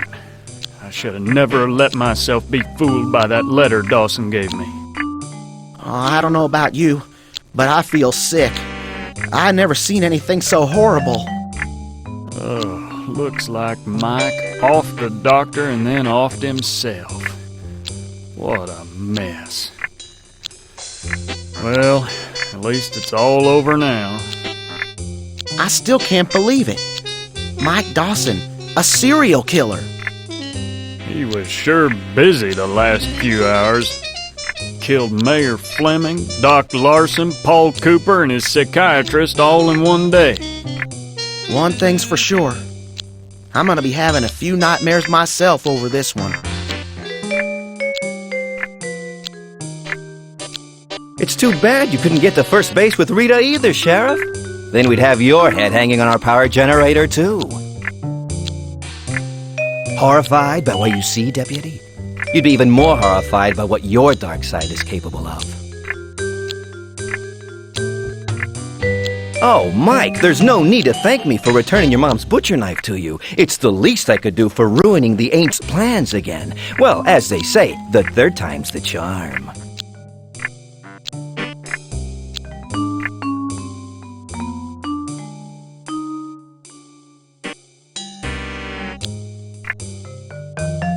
Rita's ticket stub to the high school reunion is the only memento I have of her. This metal card is encoded with data. I can't read it, but it looks important.